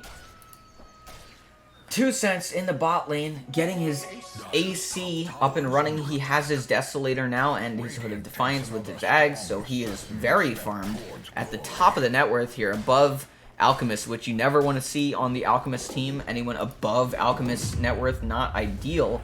But the Radiance and the Blink Dagger is out. The BKB will be coming in a matter of minutes. And yeah, he's about to go in on the stun. Yeah, a little bit overextended for King there. And yeah, there it is. The kill confirmed. Alchemist with Blink, a very scary customer. And you know, now that Undying has died to the Blink stun of Alk, he will be notifying his team that that potential is there. So all the low health heroes such as 2 Cents and Pingaling on the Rubik and Bounty Hunter should be very careful. And the smoke play from Dire, they're moving into the enemy triangle. They see the Mantis, the OD completely caught out, the root into the ultimate from... Oh, there's the real ultimate from Tidehunter, the big stun on the 2 Cents. 2 Cents doing so much damage. Look at the damage onto the Skywrath. Not enough. But the ultimate here from Simple on the Pudge, slowly whittling down Gabriel. Gabriel super low. The kills coming out. 2 Cents dies. King dies. Gabriel getting out with the sliver of HP. Skywrath actually falls to King. And oh, that hook misses from Simple. So close. And there it is. Simple actually now getting re-engaged on Alchemist, doing a great job re-engaging on him, and he dies really quickly. Gabriel, so much damage on this Desolator. Wow. Dire doing an amazing job cleaning up these fights and gaining this advantage back. And oh, Alchemist actually throws the stun. What was that? He threw the stun in, but decided against actually confirming the kill there. Didn't think he had it in him to clean up the kill on the Rubik. And now actually Rubik going for the deny play onto this tower is going to contest with these creeps first. Yeah, we're moving, we're schmoving.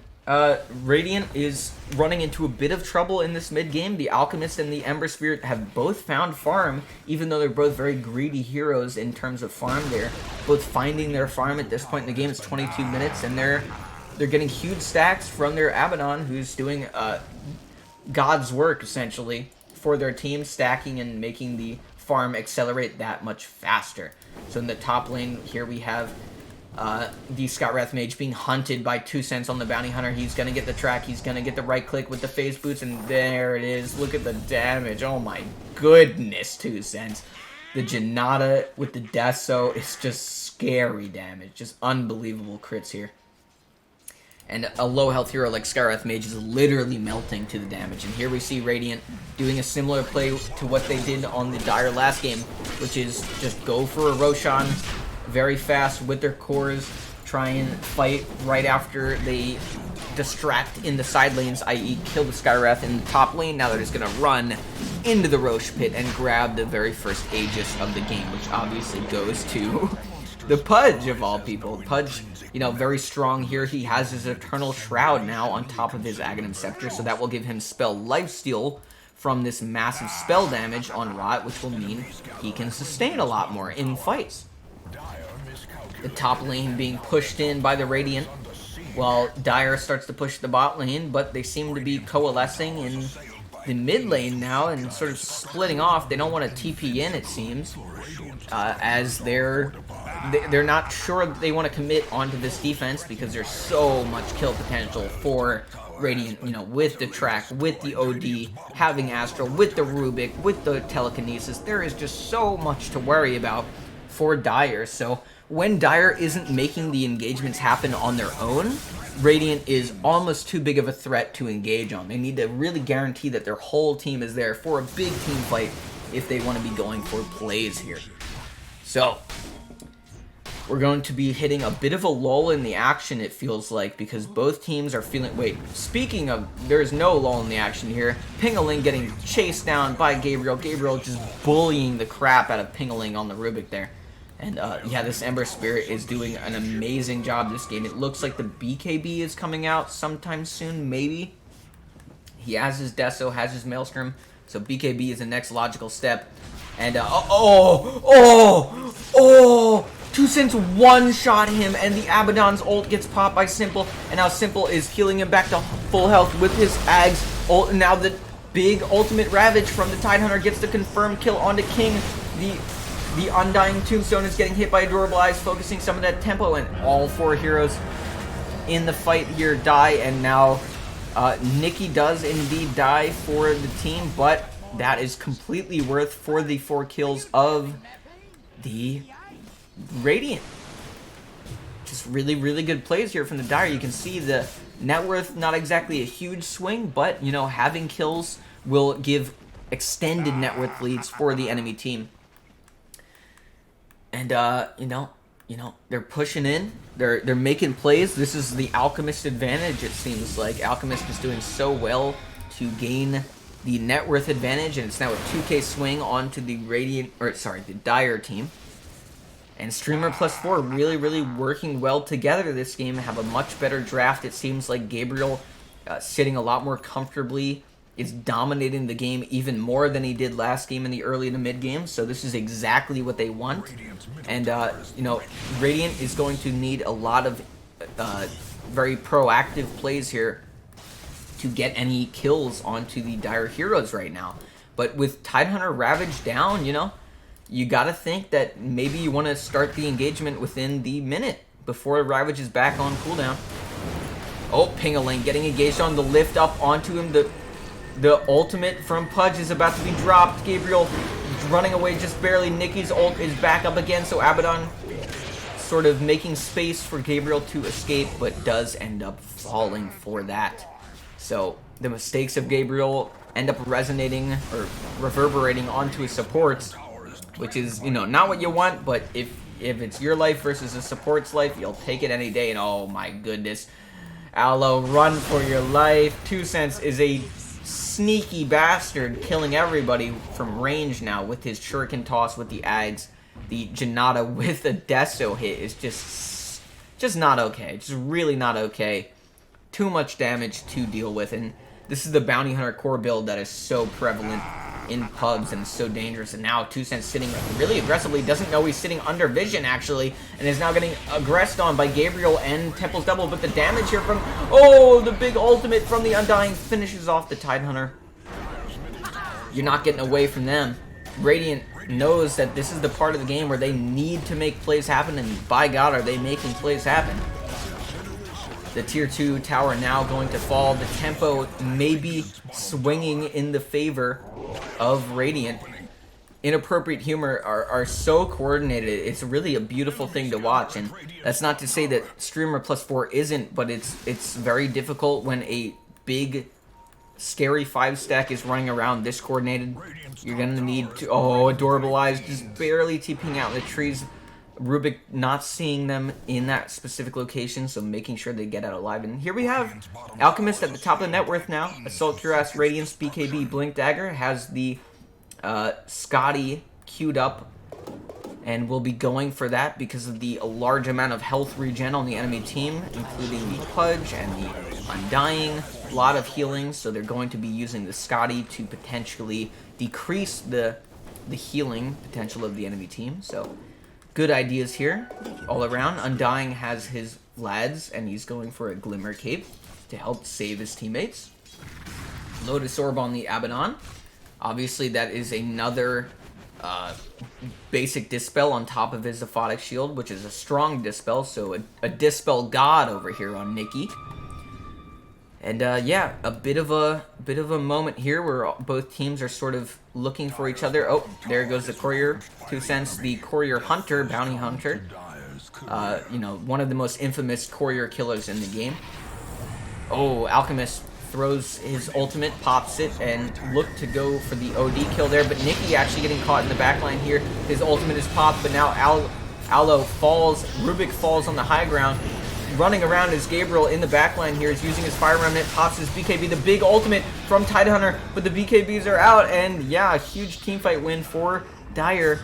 It's looking like without BKBs, Radiant just doesn't have the ability to fight in these fights. You know, Ravage does not go through spell immunity, so if they do have BKBs, it would negate a lot of this strength. But 2 Cents getting run down by the Tidehunter to make space for his team to push this wave. And oh, Pingaling making Alchemist stun himself. Alchemist doesn't mind too much. He has his Scotty already and 1,000 gold on top of that. Gets a stack no less, and is farming the enemy team's Ancients. So this is, you know, really good stuff here from the Alchemist to gain a lot of farm. Gets the spider legs drop as well. It's always nice to have on your team. And Bounty is just kind of running around in the enemy triangle looking for potential kills. And he actually sees... He doesn't see, but he's looking for this guy. This Skywrath Mage, Aloe. Oh my god, Pingaling died. I wasn't ready. I'm sorry. Gabriel, I mean, you know at this point what Gabriel does. He runs in with the Fire Remnant, hits the Sleight of Fist, hits the Searing Chains if he needs it, and they die pretty much instantly with the full Deso stacked. Just a terrifying presence on the map. Really good play by Gabriel this game.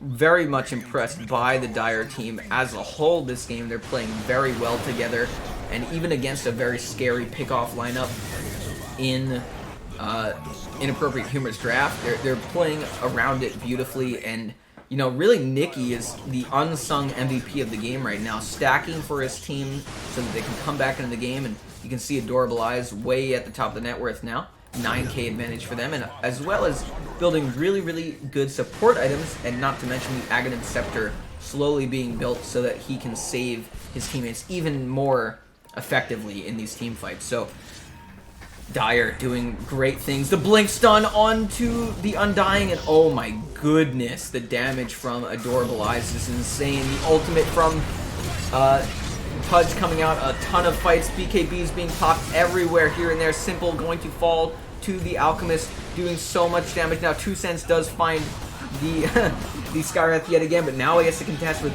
2 big boys, and he's not exactly a killer of giant boys. But oh, on the backline, Gabriel finds the OD rather, and yeah,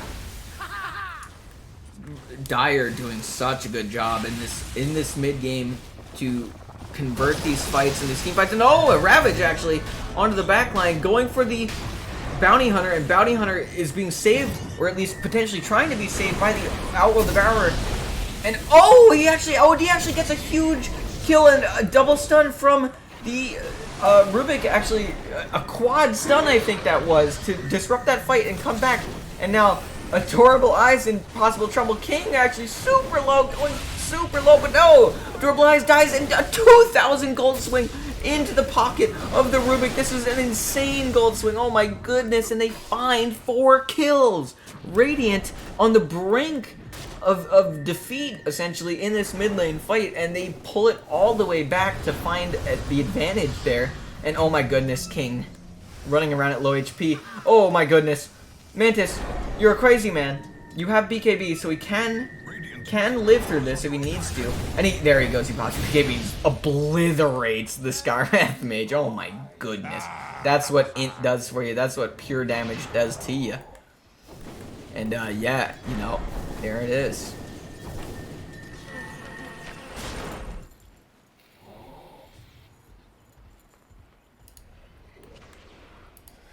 Wow, you know, that fight was saved by Pingaling's beautiful unstable concoction throw.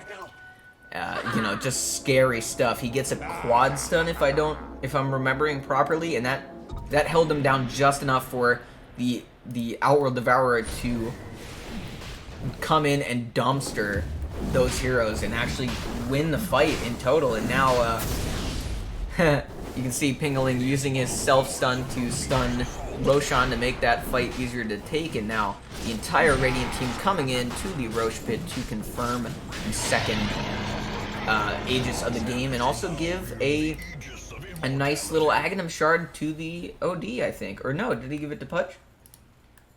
They gave it to Pudge, so they want to give Pudge an ability to save other players, so having the shard on Pudge is a very strong save, of course.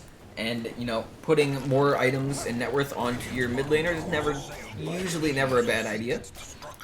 Maybe could have been... No, Rubik already has his. OD. I'm not sure if OD's is good. I don't think so. Undying's is quite good as well, though. So, you never know.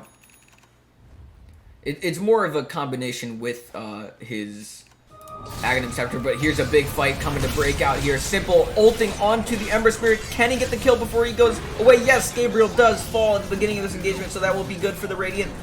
looking in this fight, but now Mantis, BKB getting ran at by the Alchemist. Alchemist maybe decides against going in here. Tidehunter doesn't want to blow the Ravage if he doesn't have to, but now Bounty Hunter being spotted by the Dire team. They're going in. The Ravage now finally going out, wants to use his spell, so Rubik does not steal anything, and there's the Mantis doing a ton of damage onto that line. The ultimate as well.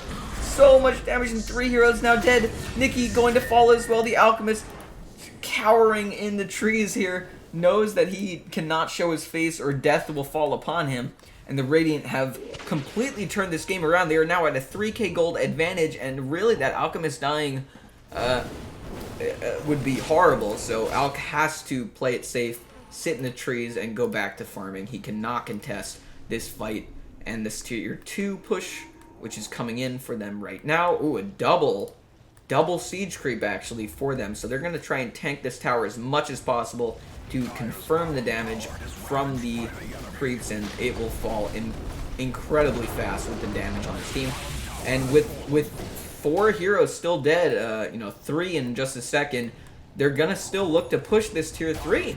And in one moment, Dire looked like they had a huge advantage, but after a few good team fights by the Radiant, they're looking to try and end this game as fast as possible. Simple has his BKB. The BKBs obviously were the important factor for the Radiant being able to team fight. Oh my goodness. He actually gets in onto the back line and gets Aloe on the Skywrath Mage out. And now the whole team is back online except for the Skywrath Mage. Skywrath picked off, and now it's going to be a 4v5 if they want to contest this Rax push, which is already done and over with. But Tidehunter gets pulled in. He doesn't have Ravage, and he goes down immediately. Beautiful hook by Simple to get the kill there. And oh my goodness, Temple's double must be seething right now. You never want that to happen, but Adorable Ice does get the kill. Another Ravage comes out from Rubik. Rubik stolen Ravage, and he gets the Ravage onto the enemy team. And oh my god, it's a disaster for Dire. Everything fell apart so fast. They were looking so good. Another Radiant has just completely taken over the game and killed everyone yet again. This looks like basically GG. They just need to push the rest of the racks, and it's all over. There's 80 seconds no buyback on the 2 big cores of Dire. So wow, Radiant just blowing Dire away in this final 15 minutes of the game, the last 15 minutes rather. And they're going to obviously take advantage of this 3 hero advantage and just take these racks one by one. There's no more tier 2s left to defend, so all of the racks are open to be killed. And you know, the pushing damage isn't so crazy high for the Radiant, but that doesn't matter at all really, because their team fighting is so good that they are they're picking off team fighting slash team fighting is so good that they don't need to have really fast push. They have no heroes that can contest them safely. And now they just need to go and take the top racks, but maybe they're delaying it. I'm not sure what they're doing. Literally have no clue what they're doing. Maybe they're looking to make a smoke play? Maybe they're gonna back out. Oh, they have to defend this big push on the top tower there. And Skywrath Mage laughing at the potential that they have to run away, and the game isn't over yet. So, you know, there's still hope. Skywrath actually has his Blink Dagger on top of Aether Lens. No Rod of Atos for this guy.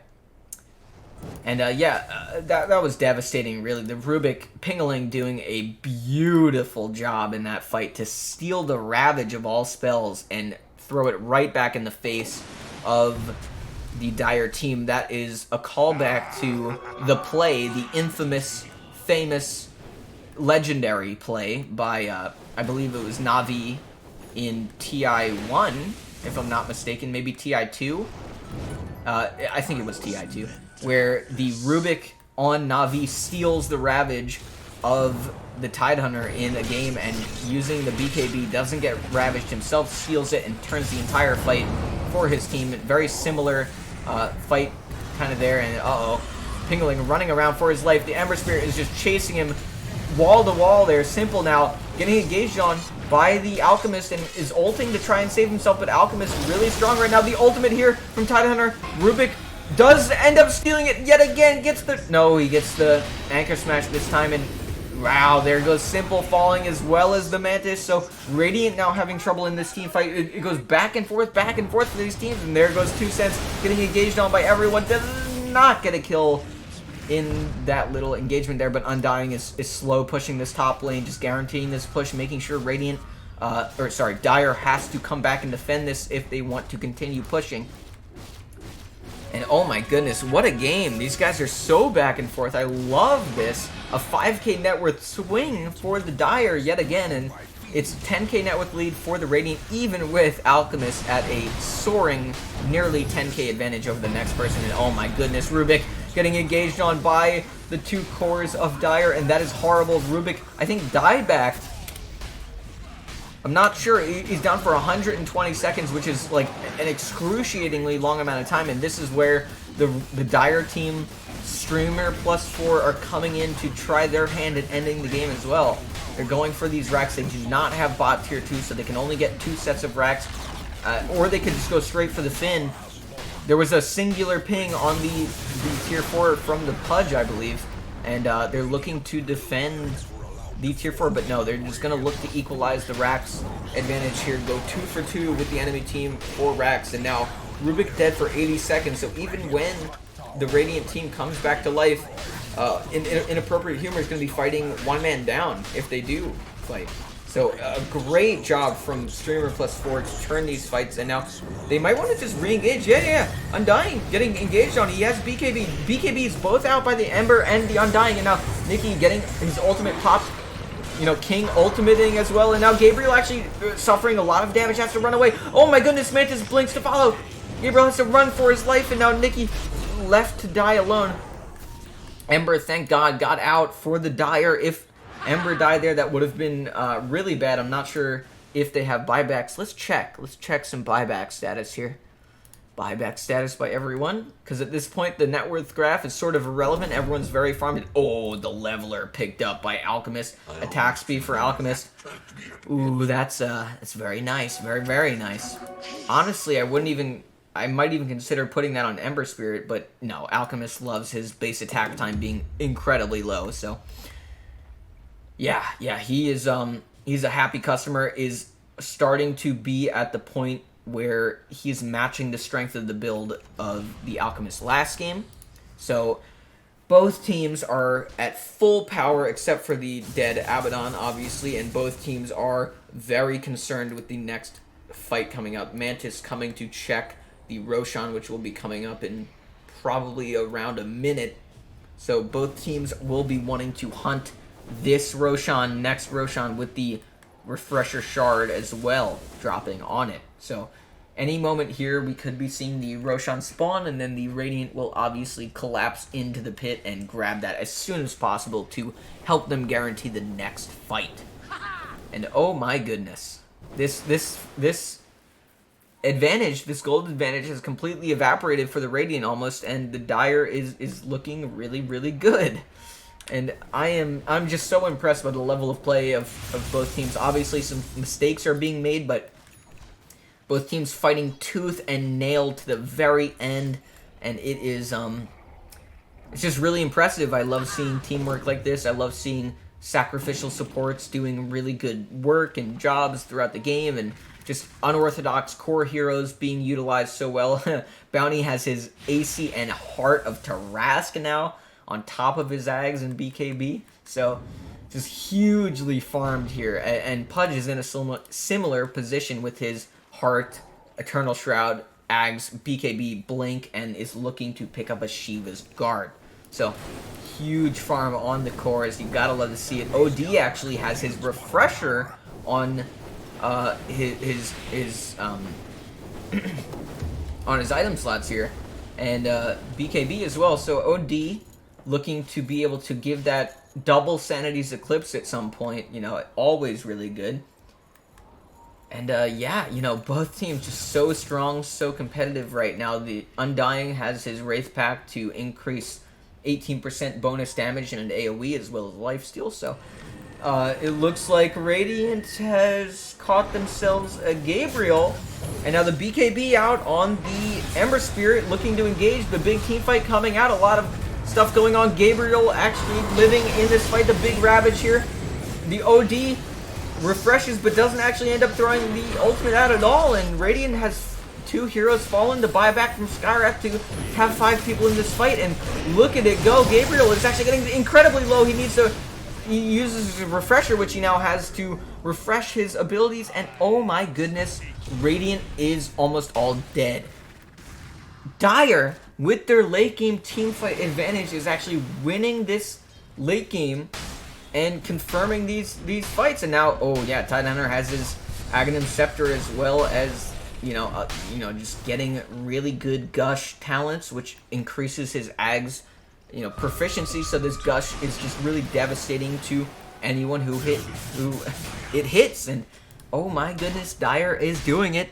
Streamer plus 4 making this a reality. They're pushing in to find the end of the game, pushing the tier 4s. The buyback from Pudge comes out, but only 2 heroes are alive for Radiant. No other buybacks are available, I don't believe. And yeah, let's check it out. No. There's the Undying buyback. He dies and immediately buys back, and Dire coming in to really finish this off. The Tombstone is immediately ripped from the ground by Dire. They know how annoying it is, and they just pick it off. And now Alchemist with the Penta is just pushing in really fast. I don't know who has the attack speed. No one is using it. No one is using the neutral. And Pudge trying desperately to slow this push down. The tier 4 is falling incredibly fast. Pudge BKBing and running in to do anything to stop this push. He needs to wait, needs to delay rather until his heroes come back online. But Undying getting completely CC'd. Simple doing everything they can to stop this push. But the throne is open and Dire are pushing in. There goes Pudge, and there is GG. There's no coming back from that.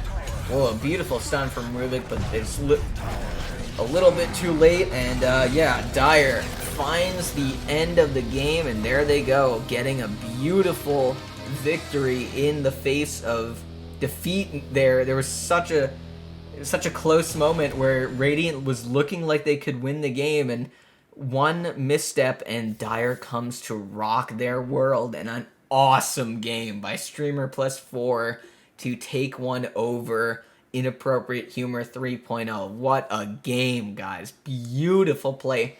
And normally I'd say, of course, Gabriel was the MVP, which in reality, by the stats, I would say Gabriel is the MVP, even though Adorable has just about double the net worth. That is simply Alchemist. But really, in my opinion, the MVP of this game has to be Nothing to Eat / the Abaddon here, because Abaddon stacked and pulled and did so many good things to help the team. Obviously, every single hero contributed to these team fights to make their team push through to the end and get that win, and just a really good game by them. So that was massively entertaining, and wow, super impressive by everyone. I am I'm blown away by the level of play. It's just beautiful to watch. And now both teams have gone 1-1, and we're looking at a game 3 between these players, and there we go. Here's the scoreboard for the game, and I'm going to take a quick break because I've been talking for about an hour and a half straight now, and the oxygen in my brain is severely low. All right, on to the drafting phase. Yes. Radiant team ban. There it is. Thank God. Inappropriate Humor goes for the Alch ban first phase. They say, okay, enough, Alchemist. We're not letting it through. We're not letting the Dawnbreaker through, says Streamer plus 4. And yeah, going to be an interesting draft, to say the least. I really liked both teams' drafts last game. They were both super strong and scary. And yeah, I was, blown away by the level of play, as I've said many times now. And I'm excited to see how they develop their next draft in this final game, the ultimate game of the series. Let's see what Streamer plus 4 first picks here. What are they confident in? What do they know is a rock that they can all surround themselves with and guarantee a good game with? We'll see here. It could be anything. IO! Woo! Let's go, Streamer plus 4. Really diving in to the team play aspect of this series and going for the IO pick, and Keeper of the Light is the Inappropriate Humor first pick. A similar hero to IO, not as heavily support focused. Keeper of the Light, a huge nuke support, which pushes waves really hard and makes it really hard for enemy laners in the game. So a strong first pick followed by the Mars. Mars worked really well for Inappropriate Humor last 2 games ago rather, and they're going to go back to the Mars this time. Keeper of the Light also combines with Mars very well. Both of them have AoE, crowd control, and damage, so both of them complement each other. No, there it is. Streamer +4 goes for the classic IO Bristleback combination. So IO will be pos 5, Bristleback will be position 1. And not only is Bristleback terrifying on his own with his Aghanim Scepter carry build, but with an IO, that is a terrifying combination. And Streamer +4 really coming out of the gate strong with their first 2 picks. Inappropriate Humor, much more standard first pick type of heroes. They have their what looks to be pos 4 and 3, but Keeper of the Light could flex to 5 and maybe even pos 2 in the mid lane. So we're going to have to see what they want to run this Coddle as, but for the most part, Mars, just your standard pos 3, going to be against a Bristle and an IO in lane, so going to look, well actually, hold on a minute. I'm talking out my butt because Mars in game 1 was a pos 1. So we'll have to see if Mars is actually pos 1 again this game. We'll just have to see. Now, it could be a 3 or a 1. We'll just have to see. And some bans coming out. The Pango, the Viper, the Necrophos, the Void Spirit. All very strong heroes that you don't necessarily want to have come through the draft. The Timber Saw now for Streamer +4. Timber would be pretty darn good against an IO Bristleback, forcing them to position maybe away from each other, splitting the fight up, and that's not what they want. Nature's Prophet ban from Inappropriate Humor, making sure that they don't have global gank potential with their IO relocate and potential Nature's Prophet teleport, so none of that. And ooh, Streamer +4 goes for the Bounty Hunter pick. So they saw the bounty last game from Inappropriate Humor and really felt the damage potential from that bounty. So they're probably going to be running a pos 3 bounty like IH did last game. 10 seconds remain. Really, really good stuff. I'm loving the draft. Obviously, Inappropriate Humor picks up the Tinker like they did in the first game, and that's going to be a Ping-a-ling special. We're probably going to see another pos 4 Tinker unless they want to switch it up heavily. So Coddle looking to be the pos 5 or 2 now. And Streamer +4 goes for the Snapfire. Snapfire, a really good aggressive support typically. She has a ridiculously strong nuke in her ultimate, as well as some really good wave clear with her spells, and of course the Cookie, which is a really devastating movement stun. And yeah, so they're Streamer +4 is looking to absolutely roll over Inappropriate Humor from minute 1 to the end of the game here. So really aggressive tempo lineup here from Streamer +4, whereas Inappropriate Humor are much more of the control and slow, waiting for big team fight opportunities type teams instead of looking for constant action. So we are moving right along. The 4th pick for Inappropriate Humor, they like the Death Prophet the first game with the combination in the Mars and the Tinker. It was a very strong lane with the Death Prophet and Tinker. Well, maybe not very strong, but strong enough to subsist through the lane, and because they are both very scary late game heroes, if they do get through the laning stage, it will be a devastating late game to have to deal with for Streamer +4. So Streamer +4 looking to be on a bit of a timer right now with their draft, but that doesn't mean that they're immediately in danger of losing just off that fact. They have a lot of potential to really stomp this game, especially with the IO Bristleback combination. So I am fascinated to see what 5th pick will be picked here. It looks like Inappropriate Humor is going to look to be more team fight centric, whereas Streamer +4 is looking to be very pick off heavy, and this obviously correlates to Streamer +4 being an earlier timing window, whereas Inappropriate Humor is a bit later of a timing window. But we'll have to see what their last picks are to really solidify what these teams want out of these lanes and game as a whole. So we'll see. Everyone being picked, obviously, generally a strong laner because this patch is very lane dependent. If you lose all your lanes, you've basically lost the game. And yeah, some lane dominators here and there, some team fight masters on Inappropriate Humor, and some devastating hero combinations for Streamer plus 4. Not to mention the Bounty Hunter plus Snapfire could potentially be very scary, because Bounty with any extra mobility is horrifying. So Snapfire Cookie on the Bounty. Bounty does a little Janata slappy slap, give him a little shuriken, and bada boom, bada bing. They're dead within a fraction of a second. So some more bans coming out. Standard bans, you got your Razors, you got your Quaps, you got whatever they pick next, and they're just banning out whatever heroes they're afraid to face, essentially, or what they think their enemy team would want in their draft, what would work the best with their current 4 heroes. And Puck banned last ban for Streamer plus 4. I'm not sure if Inappropriate Humor were actually looking to go for a Puck, but Puck is a very, very good hero with their draft, so a very intelligent ban from Streamer plus 4. Now, the final ban for Inappropriate Humor is the Tiny, making sure that they don't have even more pickoff and even more tempo potential.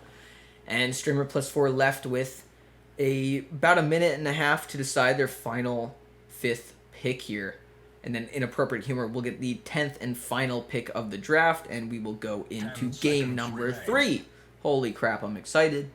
So excited. Let's see what Streamer plus 4 is thinking here. I don't even want to try and predict what this next pick is going to be. It looks like it's going to be a mid laner, looking at the current lineup of Streamer plus 4, because Bounty was run as a pause 3 last game. He could be a 2, but we'll see depending on what is the last pick here. Is it a pause 3? Is it a pause 2? Is Snapfire the pause 2? You never know. So big flex opportunities here for Streamer plus 4. They're looking at the enemy draft, and they're thinking very deeply about what they want to draft here. Maybe Tiny was the hero they were thinking of, so they need a little extra time to decide what they want, but they've got 30 seconds left, and let's just check it out when we see it.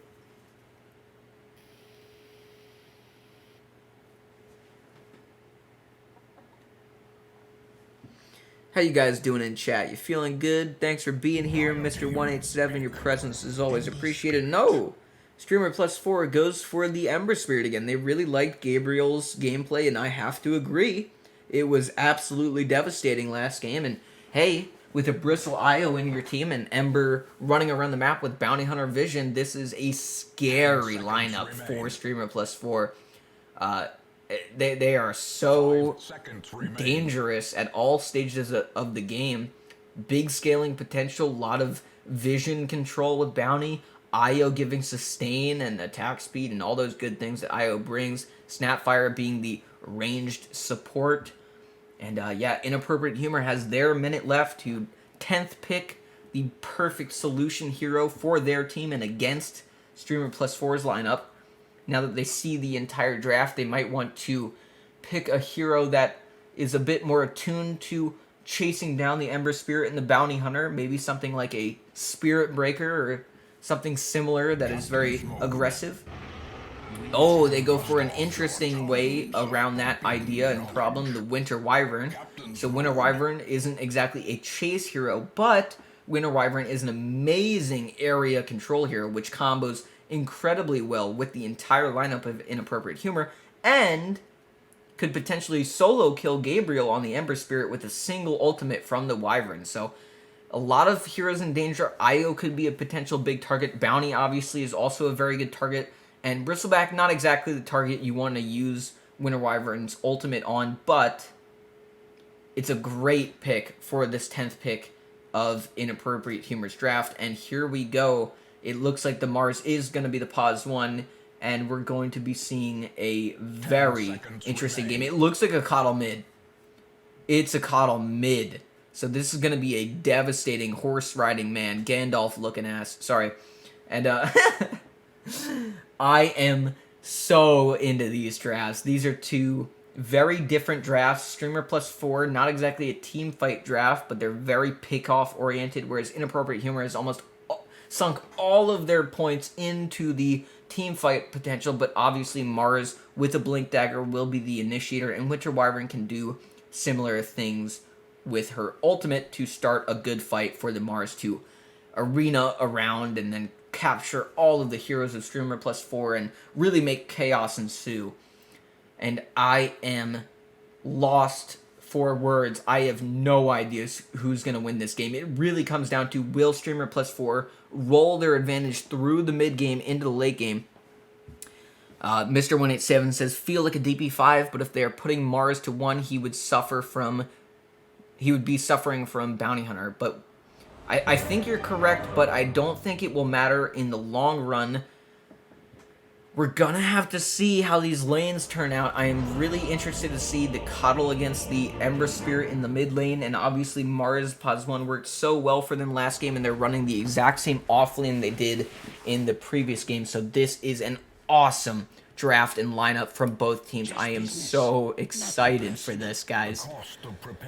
Oh, okay, let's check the last hits and denies, not forget that this game, I cannot tell you who's going to win this. If it is an early win, it's going to be Radiant. If it's a late game win, probably the Dire. But what we really have to look out for is this combo of heroes right here. The Bristleback and the IO is a classic, not a classic per se, but a new classic combo in the safe lane, which is just utterly devastating because not only is Bristle so strong, but IO can teleport him around with Relocate to get in the back line of the enemy team and create utter chaos for them and maybe disrupt their flow in battle enough to get some advantages. And Tinker running around here, Pingaling running to ward up on the hill here. Gets the vision up there. Not sure if anyone spotted that necessarily, but Temple's double on the Bounty Hunter being spotted by this ward. Yep, Mars is going safe lane. Mr. 187 says, I'm surprised both sides don't first pick Razor, such a broken hero. He was actually banned in one of the first banning phases, so I'm sure they would if he was allowed through, but not right now. And here comes a team fight, actually a big stun onto the Wyvern, but Wyvern with the Arctic Burn is going to be able to fly up high ground and avoid any follow-up damage there. So we're going to be looking at the different lanes to see who is going to be winning lanes. It looks like the Coddle versus the Ember Spirit is going to be a very interesting mid lane. Coddle obviously just going to spam nuke the wave with Illuminate once he gets the range creep down low enough. Just a guarantee farm here. Gabriel going to have to duck out of the lane in and out to make sure to dodge that damage, and it's going to be very annoying for a melee core like an Ember Spirit. Here comes Tinker doing his Tinker things. Heat-seeking missile. I love this pause for Tinker. Such a unique hero to see. Usually see him mid, so seeing him in the pause 4 role is always very interesting to see. Mantis now against a melee core in the Bounty Hunter. Bounty happy to go against the melee core as well to get some more Janata right clicks. But Simple really going to pressure this. He's going to get as many levels into Illuminate early as possible, and he can just spam it with Chakra Magic being online all the time. Adorable Eyes and Nikki are going to be really hugging each other to get as much value out of this IO regen as possible, but Pingaling and 2 Cents doing an amazing job just spamming them. Adorable Eyes is actually really low HP, the IO being the only thing keeping him regenning enough to stay alive. Really close here. Both sides of the lane are dangerously low HP, so it's really looking dangerous for both sides here. It could be anyone falling in the next matter of seconds here. I'm trying to make sure I look at all the different healths of all the heroes to not miss any kills, but with this much action and potential kill opportunities, it's going to be hard to catch every single one. Simple just doing his thing, spamming the wave, getting his farm. Top lane probably going to be a little bit less of a kill lane than the other lanes, but we'll just have to see how these lanes shake out. 2 Cents obviously going to be the core of the off lane, doing the Death Prophet things. And in the safe lane, the Mars is, doing his thing. It's going to be very similar to what we saw in game number 1 for the Dire team. They have a very similar draft. The only change, really, is the Coddle in the mid lane. And the Wyvern, of course, in the pos 5 role. Right now, it seems like a lot of farm trading. Coddle obviously at the top and last hittings, and King in a bit of a scary position here.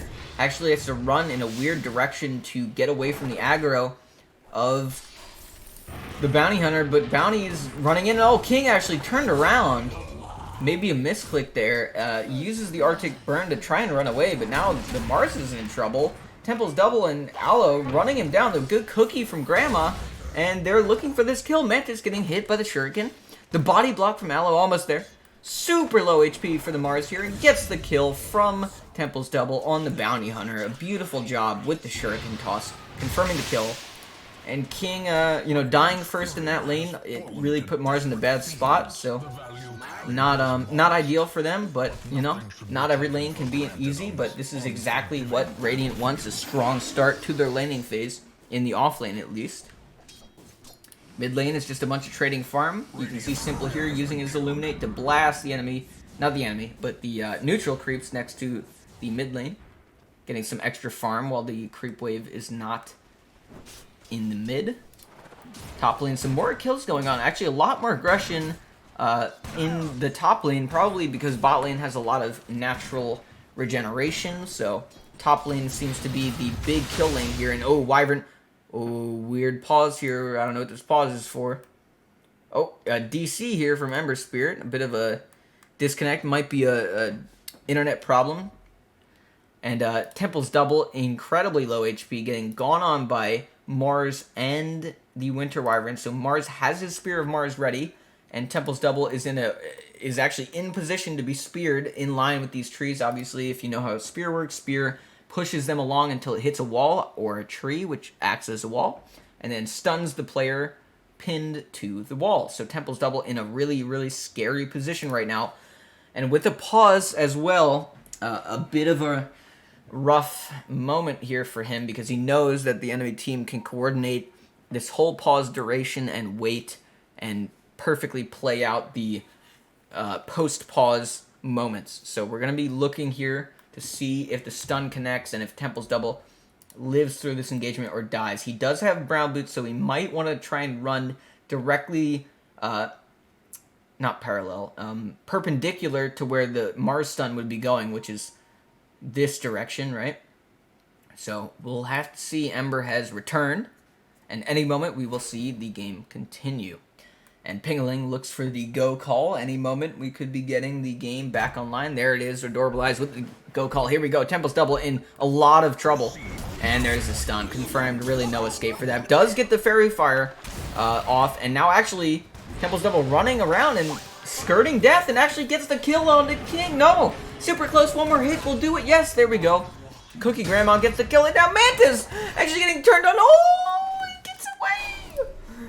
Oh, and the spear to move him away. Oh my goodness, what a turnaround.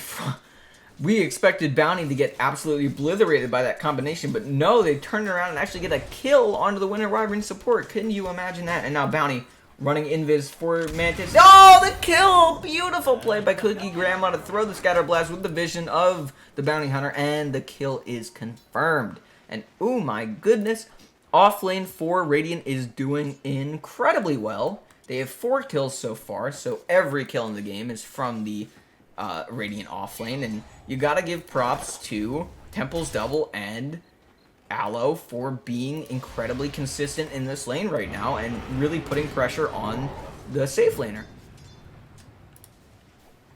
Really, really good stuff by them. Tinker has rotated to the mid lane. Seems like Coddle is doing his farming things, stacking and farming, while Tinker gets some mid XP. It's always good to let your supports get middle XP, as we've said many times. Good teams, like these teams that we're watching here, will rotate their pause 4 or 5, usually the 4, because the 4 is more happy to rotate off of the pause 3, who's more okay. Oh, and here we go, a stun onto the Cookie Grandma Snapfire. And another pause by Amber Spirit. It looks like Gabriel's having connection issues right now, so that is not ideal for the Ember Spirit, obviously, but, luckily the pauses are in the game, and we're going to be waiting for the unpause in just a little bit. And here we go. Back into the game here. Now we're talking, and here we go. So, in the top lane. The farming will continue bot lane, obviously. Adorable Eyes linked to Nikki on the IO. Bristleback just trying to get his farm up ASAP, getting the phase boots into his standard items, the Ring of Health into the Aghanim Scepter, whereas the Ember Spirit is doing things, collecting his bounty runes, got the Invis bottled now, and doing a lot of damage to Pingling with those, oh boy, top lane, big fight going on, Temple's double, and Aloe just really low health here. The Wyvern does an amazing job getting damage off, and actually throwing more damage on Aloe, super low. Mantis does not have the mana just yet. He needs that Soul Ring to come back online to have mana for his next spell. And yeah, they're just patiently waiting for that to come online, and they might be able to go for an engagement here. There is a sentry showing this bounty off, but maybe didn't have actual vision there. But now Wyvern getting engaged on the double damage from the... Not double damage, but the damage combination of those two heroes doing a lot of work. And now Aloe on the Cookie Grandma. Ooh, Fairy Fire to save his butt from that, and gets away using the wand as well. Temple's double. Oh, I hear a Coddle Blast. Coddle Blast coming in. Oh, double barely evades that. Would have almost certainly perished from the damage. It's a 500 damage nuke, and he had 200 health, so just barely escaped that. And now he's getting hunted yet again, and they are forced to the side. Temple's double barely escapes that damage yet again. Coddle makes the rotation. Doesn't exactly find the benefits.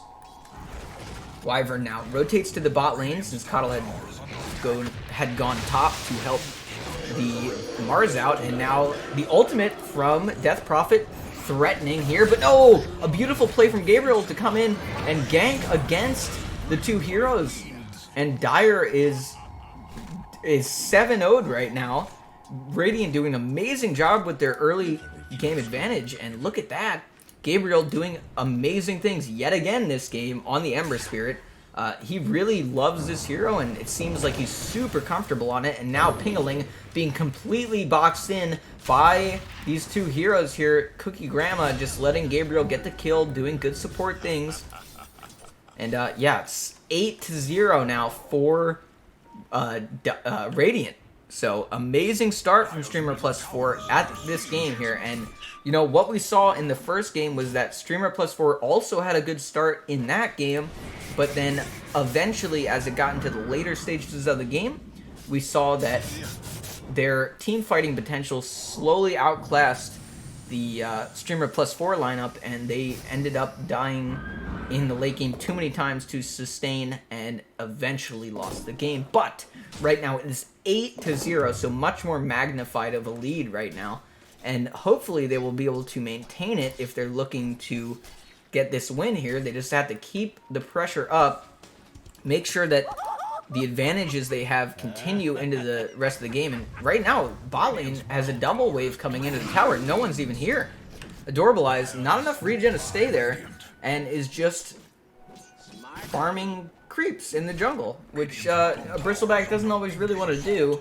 But, you know, you gotta do what you gotta do to get your farm, and this is what Bristleback's gotta do. So probably gonna grab his stuff and run on home to get that regen. Top lane.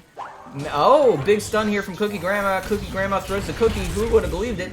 Now Bounty Hunter getting helped by the IO to maybe go in on this guy, but TP in from the Winter Wyvern as well as the Coddle, and Adorable Eyes actually dies to the neutrals. I don't know what he's doing in the jungle of his. So big money. Oh my goodness, Mantis misses the arena, still gets the kill onto the IO, but not ideal for what you want. You want to get both the Bristle, or not the Bristle, the Bounty Hunter and the IO. And what happened there? Who died there?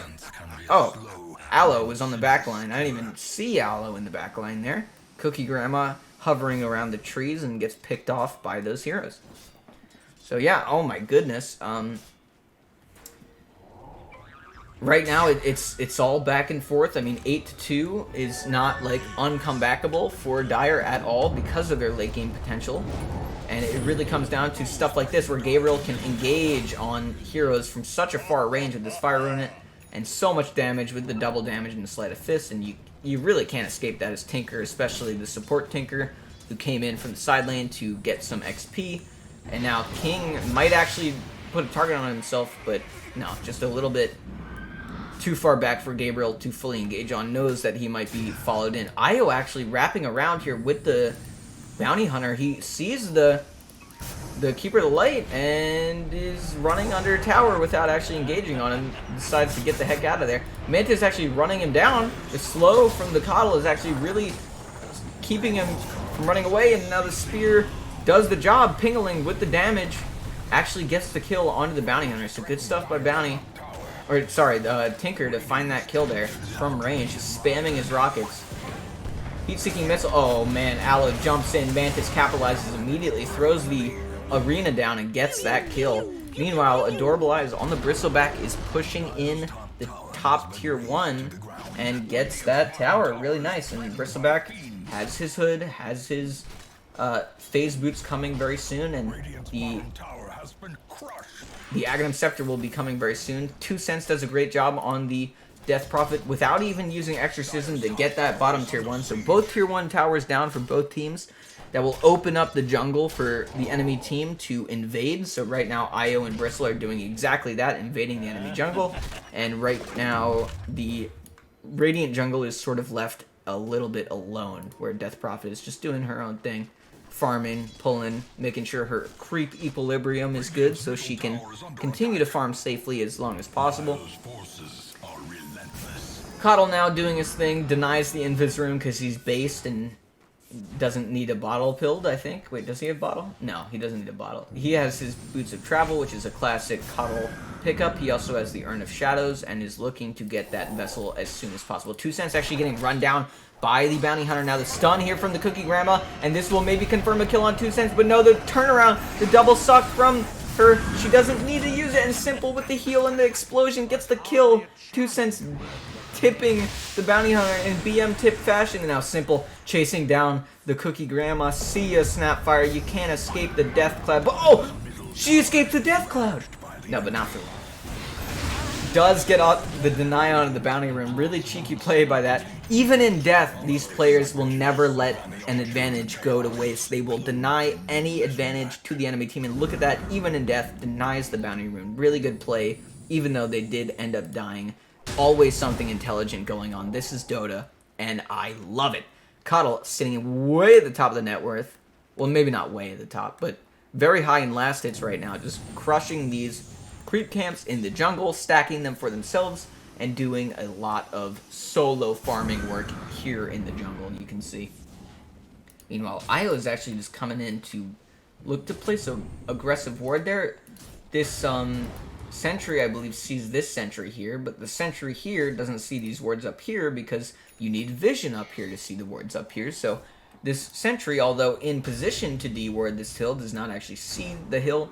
So right now these wards are not in danger at all. So they can bait this sentry and make them believe that they are safe of vision, but in fact they are not. So Bristleback is farming up his Ags, doing his thing, you know, standard practice. King in the mid lane, very low. So is Gabriel, getting thrown heat-seeking missiles at constantly. Tinker is such an annoying hero. Gotta love Ping-a-ling. Oh boy, I missed it. Simple got a kill on the Bounty Hunter bot lane. He did his little slow solar bind into his Illuminate combo and really devastating. Has his Spirit Vessel now, so a big counter to the IO now in the Bristle. And let's look at Wyvern farm. You know, not a lot of farm. He's the pos 5. Obviously, he's not going to get a lot of farm, but he does have an important item as his job, quote-unquote, to buy, the Silver Edge. Honestly, I would imagine Mars could potentially buy a Silver Edge as well. I mean, he's going for the Blink Dagger just to save himself, but oh, Bristle and Io are going for him here. The Mars Arena is thrown out, and Adorable Eyes just doesn't really care. He's just going to go right-click him, and now the ultimate here from the Snapfire is trying to catch him there, but not exactly enough CC for Snapfire to consistently land that damage, so not a big deal. And the ultimate is indeed down. So 2 ults blown for no kill gained, and that's just how it is sometimes. You go for the kill, don't always get it. And now Bounty Hunter being slowed by the Coddle, doing a ton of damage. Look at that damage. He uses the Vessel on the Eye to stop the healing, but now Simple in a lot of trouble. Gabriel really going in. Now the backline is being hunted by 2 Cents on the Death Prophet. The ultimate is coming out, the Wyvern ult to stop everything and kill everyone, and oh boy, there they go. Gabriel running for his life now. The IO and the Snapfire fall, but now Gabriel on the Ember Spirit falls as well. A beautiful engagement by the Dire. The Wyvern sets up the kills, and the rest of the heroes knock it down. And how are you guys doing in chat? How are you doing, Mr. 187? How are you doing, K9? I love you guys. Thank you for being here.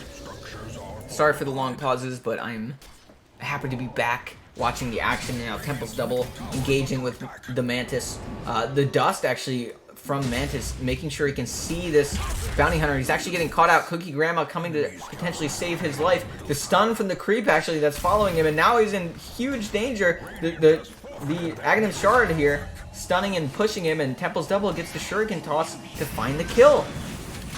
Mantis, so close to getting a kill, gets turned around on, and now Dire looking to really hunt these guys down. They're mad that they killed their Mars friend, and now they're looking to retaliate. But Gabriel coming down on the Winter Wyvern King in an incredibly exposed position, and he goes down immediately. And Adorable Eye is super low as well, but 2 Cents chasing him down and gets the kill, actually pingling with the heat-seeking missile. Will find it, and here we go.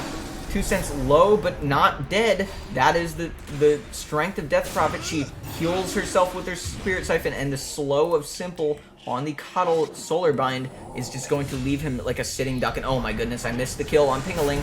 Temple's double doing a lot of work on the backline, as the bounty hunters tend to do, and now he's getting completely controlled by the Cuddle. Such a devastating hero to deal with, Coddle, and yeah, there they go. So 3 for 1, a one fight for the Radiant, gaining 1,300 gold, and a really close game so far. They've swung it back to 13-12 in favor of the Dire, where it was 8-0 for the Radiant just a few minutes ago, about like 7-ish minutes ago, I think, maybe a little more.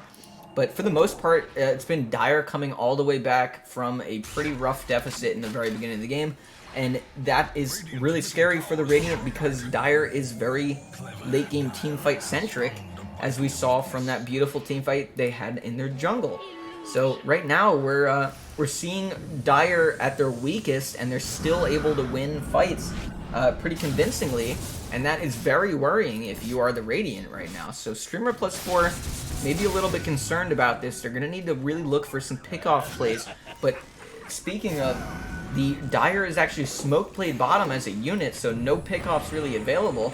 And Radiant is in complete danger of being engaged on here. And Temple's double actually running into a really bad spot. Goes right up the high ground, which is a bit of a misplay, because he saw that they had vision and immediately walks into the vision and gets immediately ulted by this Mars. So the Mars Pos 1 doing his job. I love Mars Pos 1. It's not something you normally see. Mars is normally a Pos 3, but you know, it doesn't really matter what court position you run Mars in. He's still going to be a scary engagement hero with the Arena of Blood and the Blink Dagger into Spirit Mars combo. So, Radiant is collecting themselves with the Bounty Hunter dead. They're going to look to push the Tier 2 top. And Simple is actually running into a really bad spot. Another high ground run where the enemy team is just waiting like sharks up on the high ground, and Simple dies a really sad death. You never want that. You know, if you're... Oh! The IO getting engaged on, but Bristleback actually evades the Winter's Curse, so doesn't go and kill his own teammate, and actually King's Courier dies as well. So Coddle dies, a wasted Wyvern ult, and now what is happening? Mars is running in with no ultimate to speak of, and really no big backup available, and he's just going to fall because of it. And there it is. Bristleback has his Aghanim Scepter. He's a big force to be reckoned with, doing 370 plus damage per right click, and you can't just walk into that. I don't know what the Marsman's really thinking there, but maybe it was a miscommunication or something. I'm not really sure.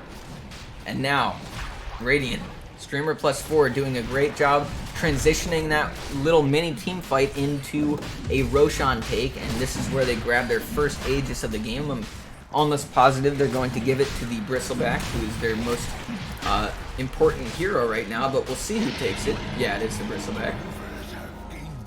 And yeah, they're going to be looking to get another kill. Winter Wyvern running for his life. King needs to get out of here. The speed, oh, a beautiful slow from range from the Snapfire to keep him slowed down.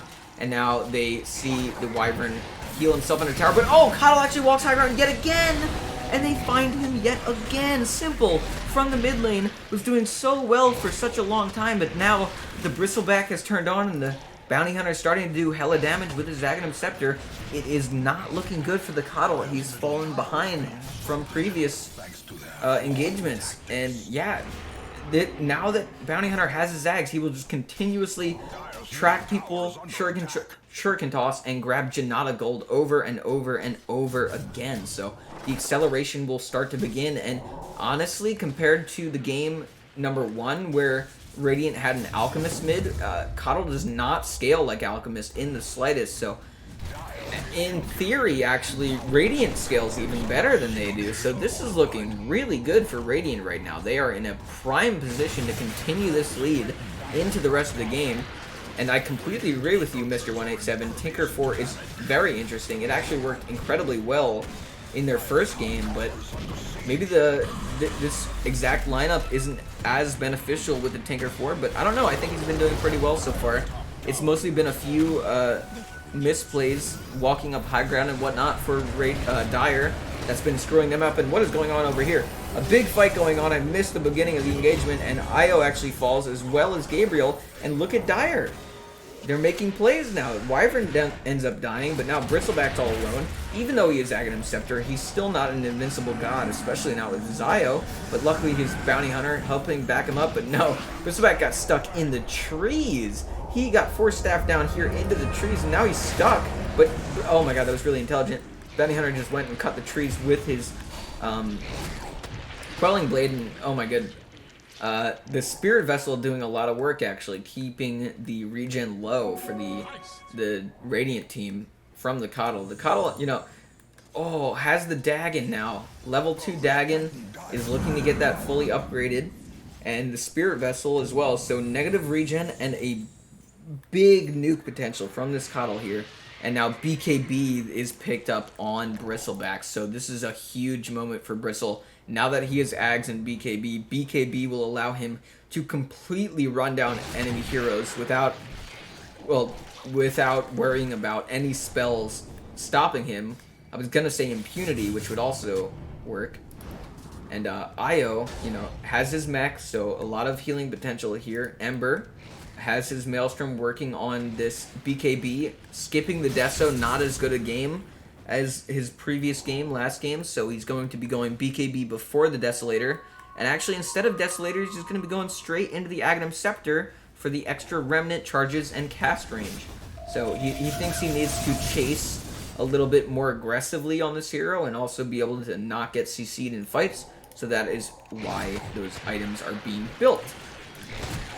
Bristleback is getting his Skull Basher following his BKB purchase, and he's going for the full Abyssal, and then he's actually going to be going a Blink Dagger to follow up, because a Blink Dagger on a Bristleback is a really scary prospect, because if you are running away from a Bristleback, there's a low chance that you're actually doing consistent damage to him while you're trying to get away from him.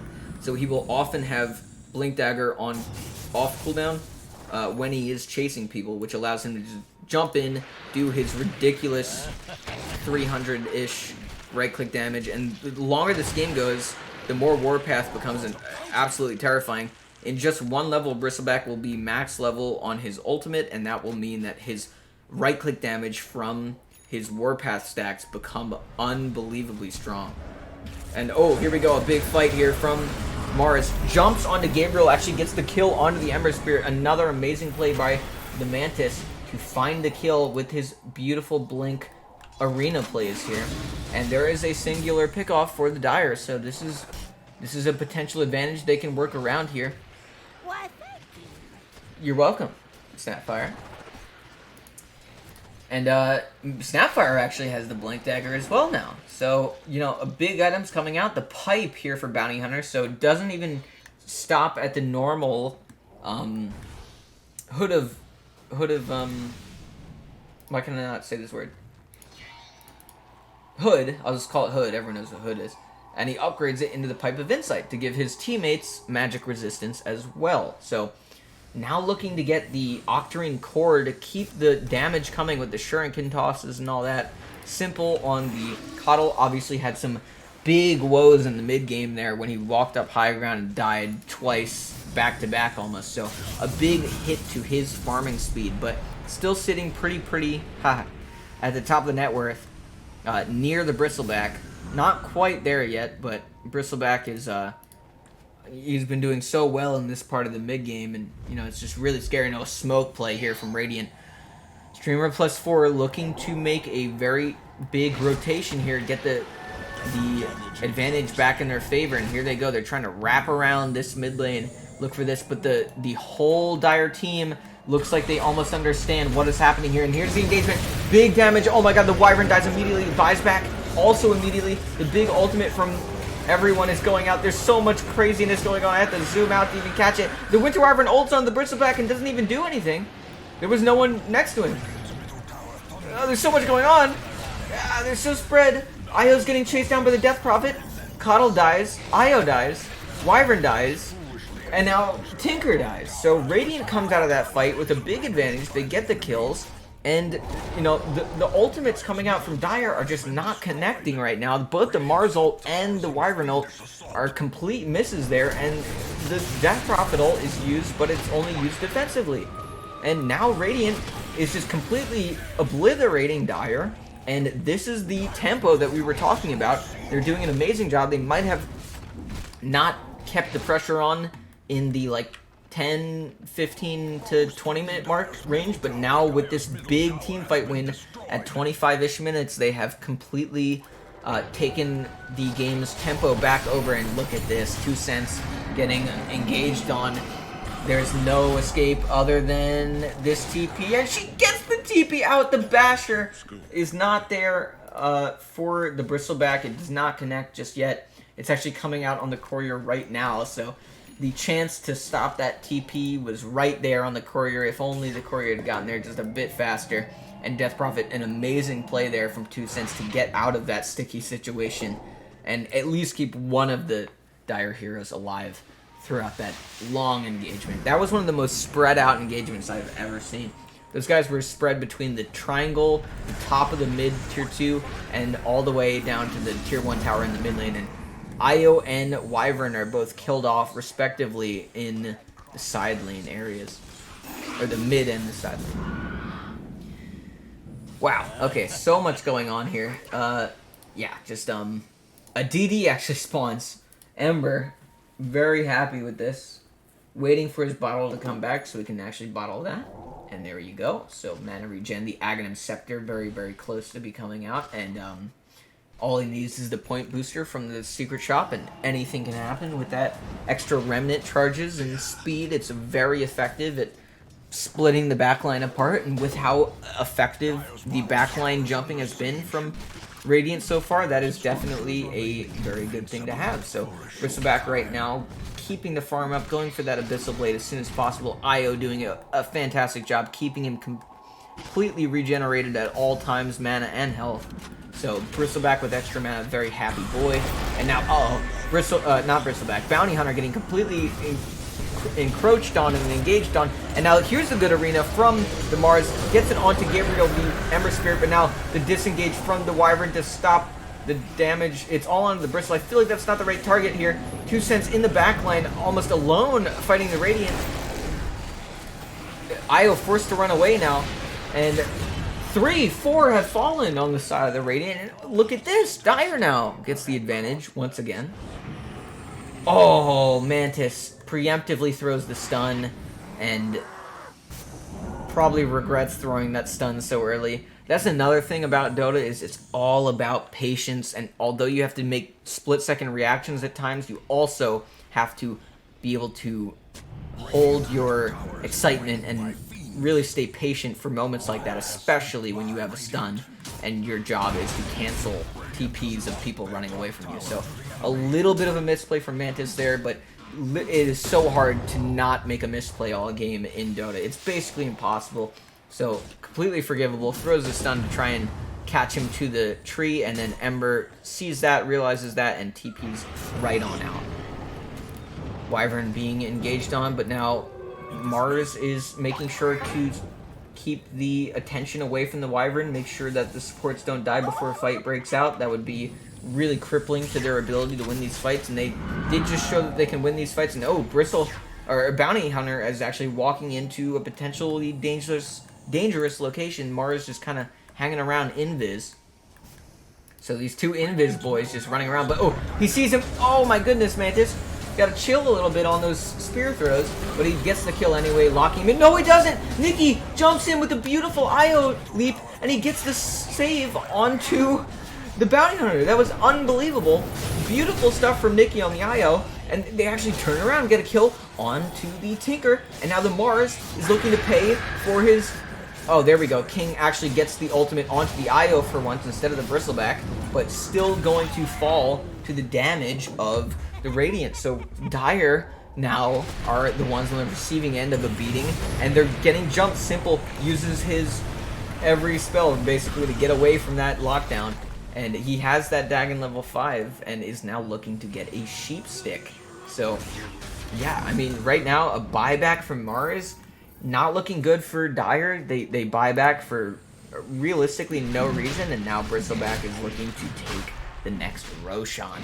With Basher, he's gonna have an extra Aegis now, an extra life, and now Coddle feels like he realizes that. It's just gonna start pumping damage into the pit and making sure that the Roshan does not get taken. Oh my goodness, the most amazing stun I've ever seen from the Snapfire, the biggest cookie of all time, and Gabriel comes in and capitalizes on with the Sleight of Fist. That was unbelievable from Aloe. That was the sickest thing I've ever seen. Comes in the background with the Blink Dagger and the Fire Snap Cookie, gets a triple stun on the unassuming Dire heroes, and Gabriel laughs as he comes in and cleans them up with the Sleight of Fist. Oh my goodness, that was beautiful.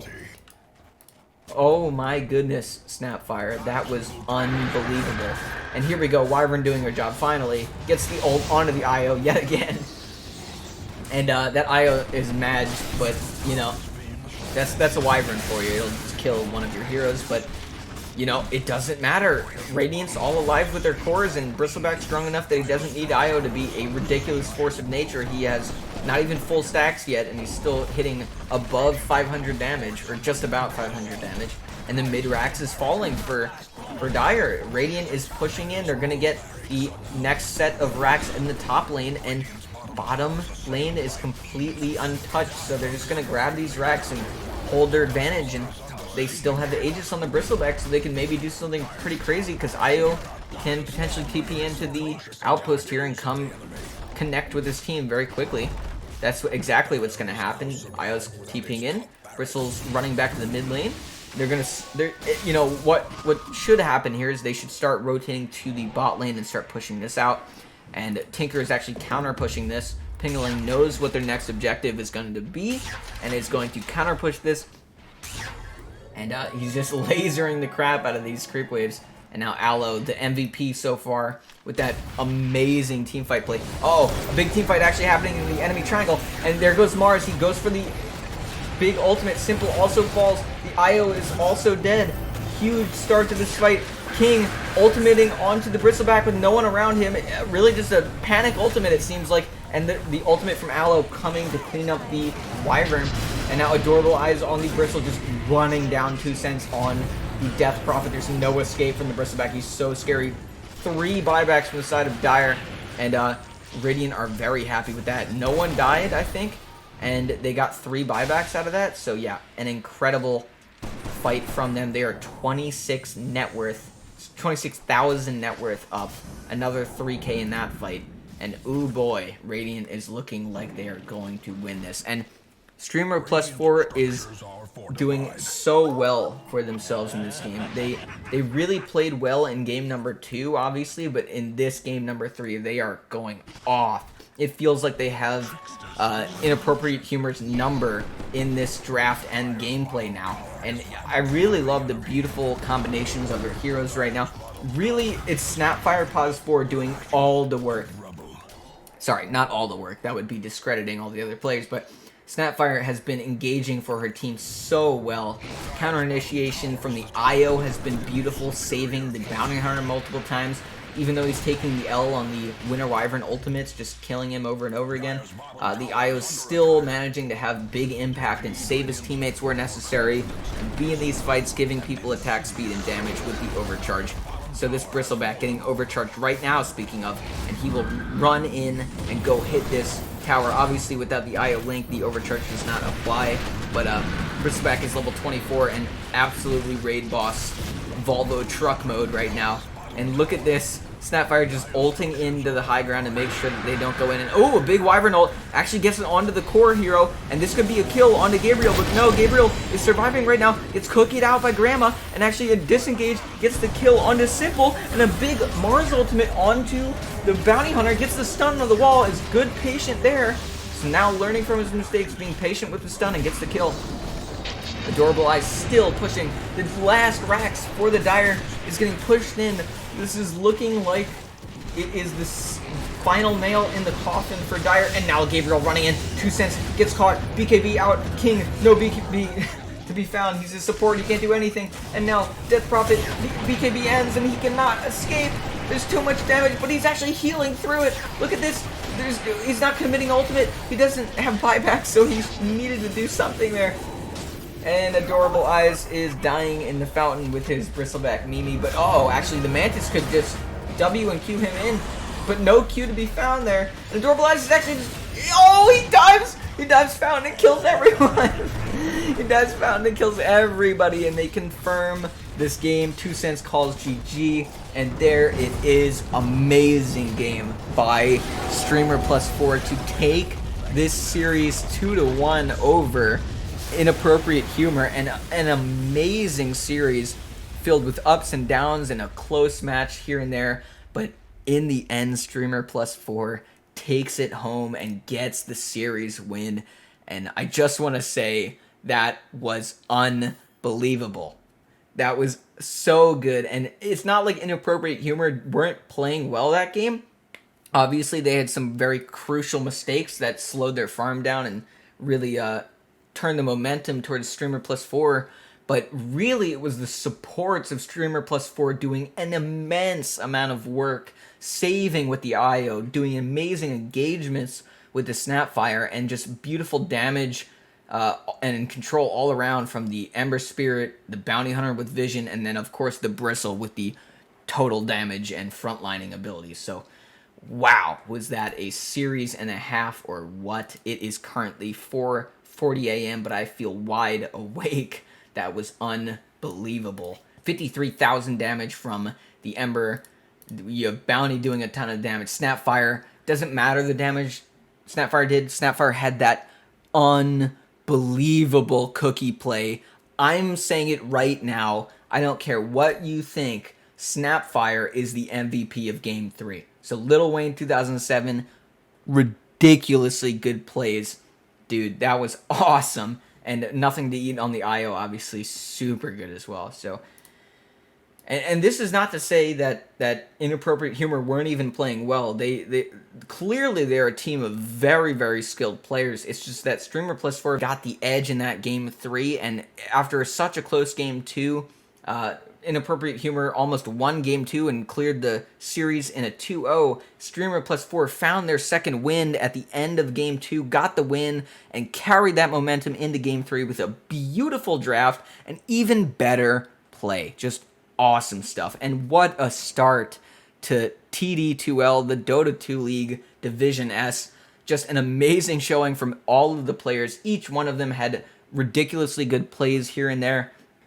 And all of them should be commended for their play. So there it is. Thank you so much, everyone, for watching. Thank you to Pingaling and 2 cents for asking me to come cast. It was a absolute pleasure, and I'm very hopeful I get to do more of this in the future, because these types of players excite me so much. Their teamwork is astounding. Their game knowledge is incredible, and their gameplay is top tier. So thank you for watching. Thank you all to the players. You all did amazing. Gabriel, Nothing to Eat, Temples Double, Lil Wayne, Adorable Eyes, Pingaling, 2 cents Simple, The Mantis, and Claire Above Sloth. You guys played awesome. You should be proud of yourselves, and thank you for watching, everyone. All right, that is the first series of TD2L. It is Streamer+4 victory 2-1 rather over Inappropriate Humor 3.0, and there you go.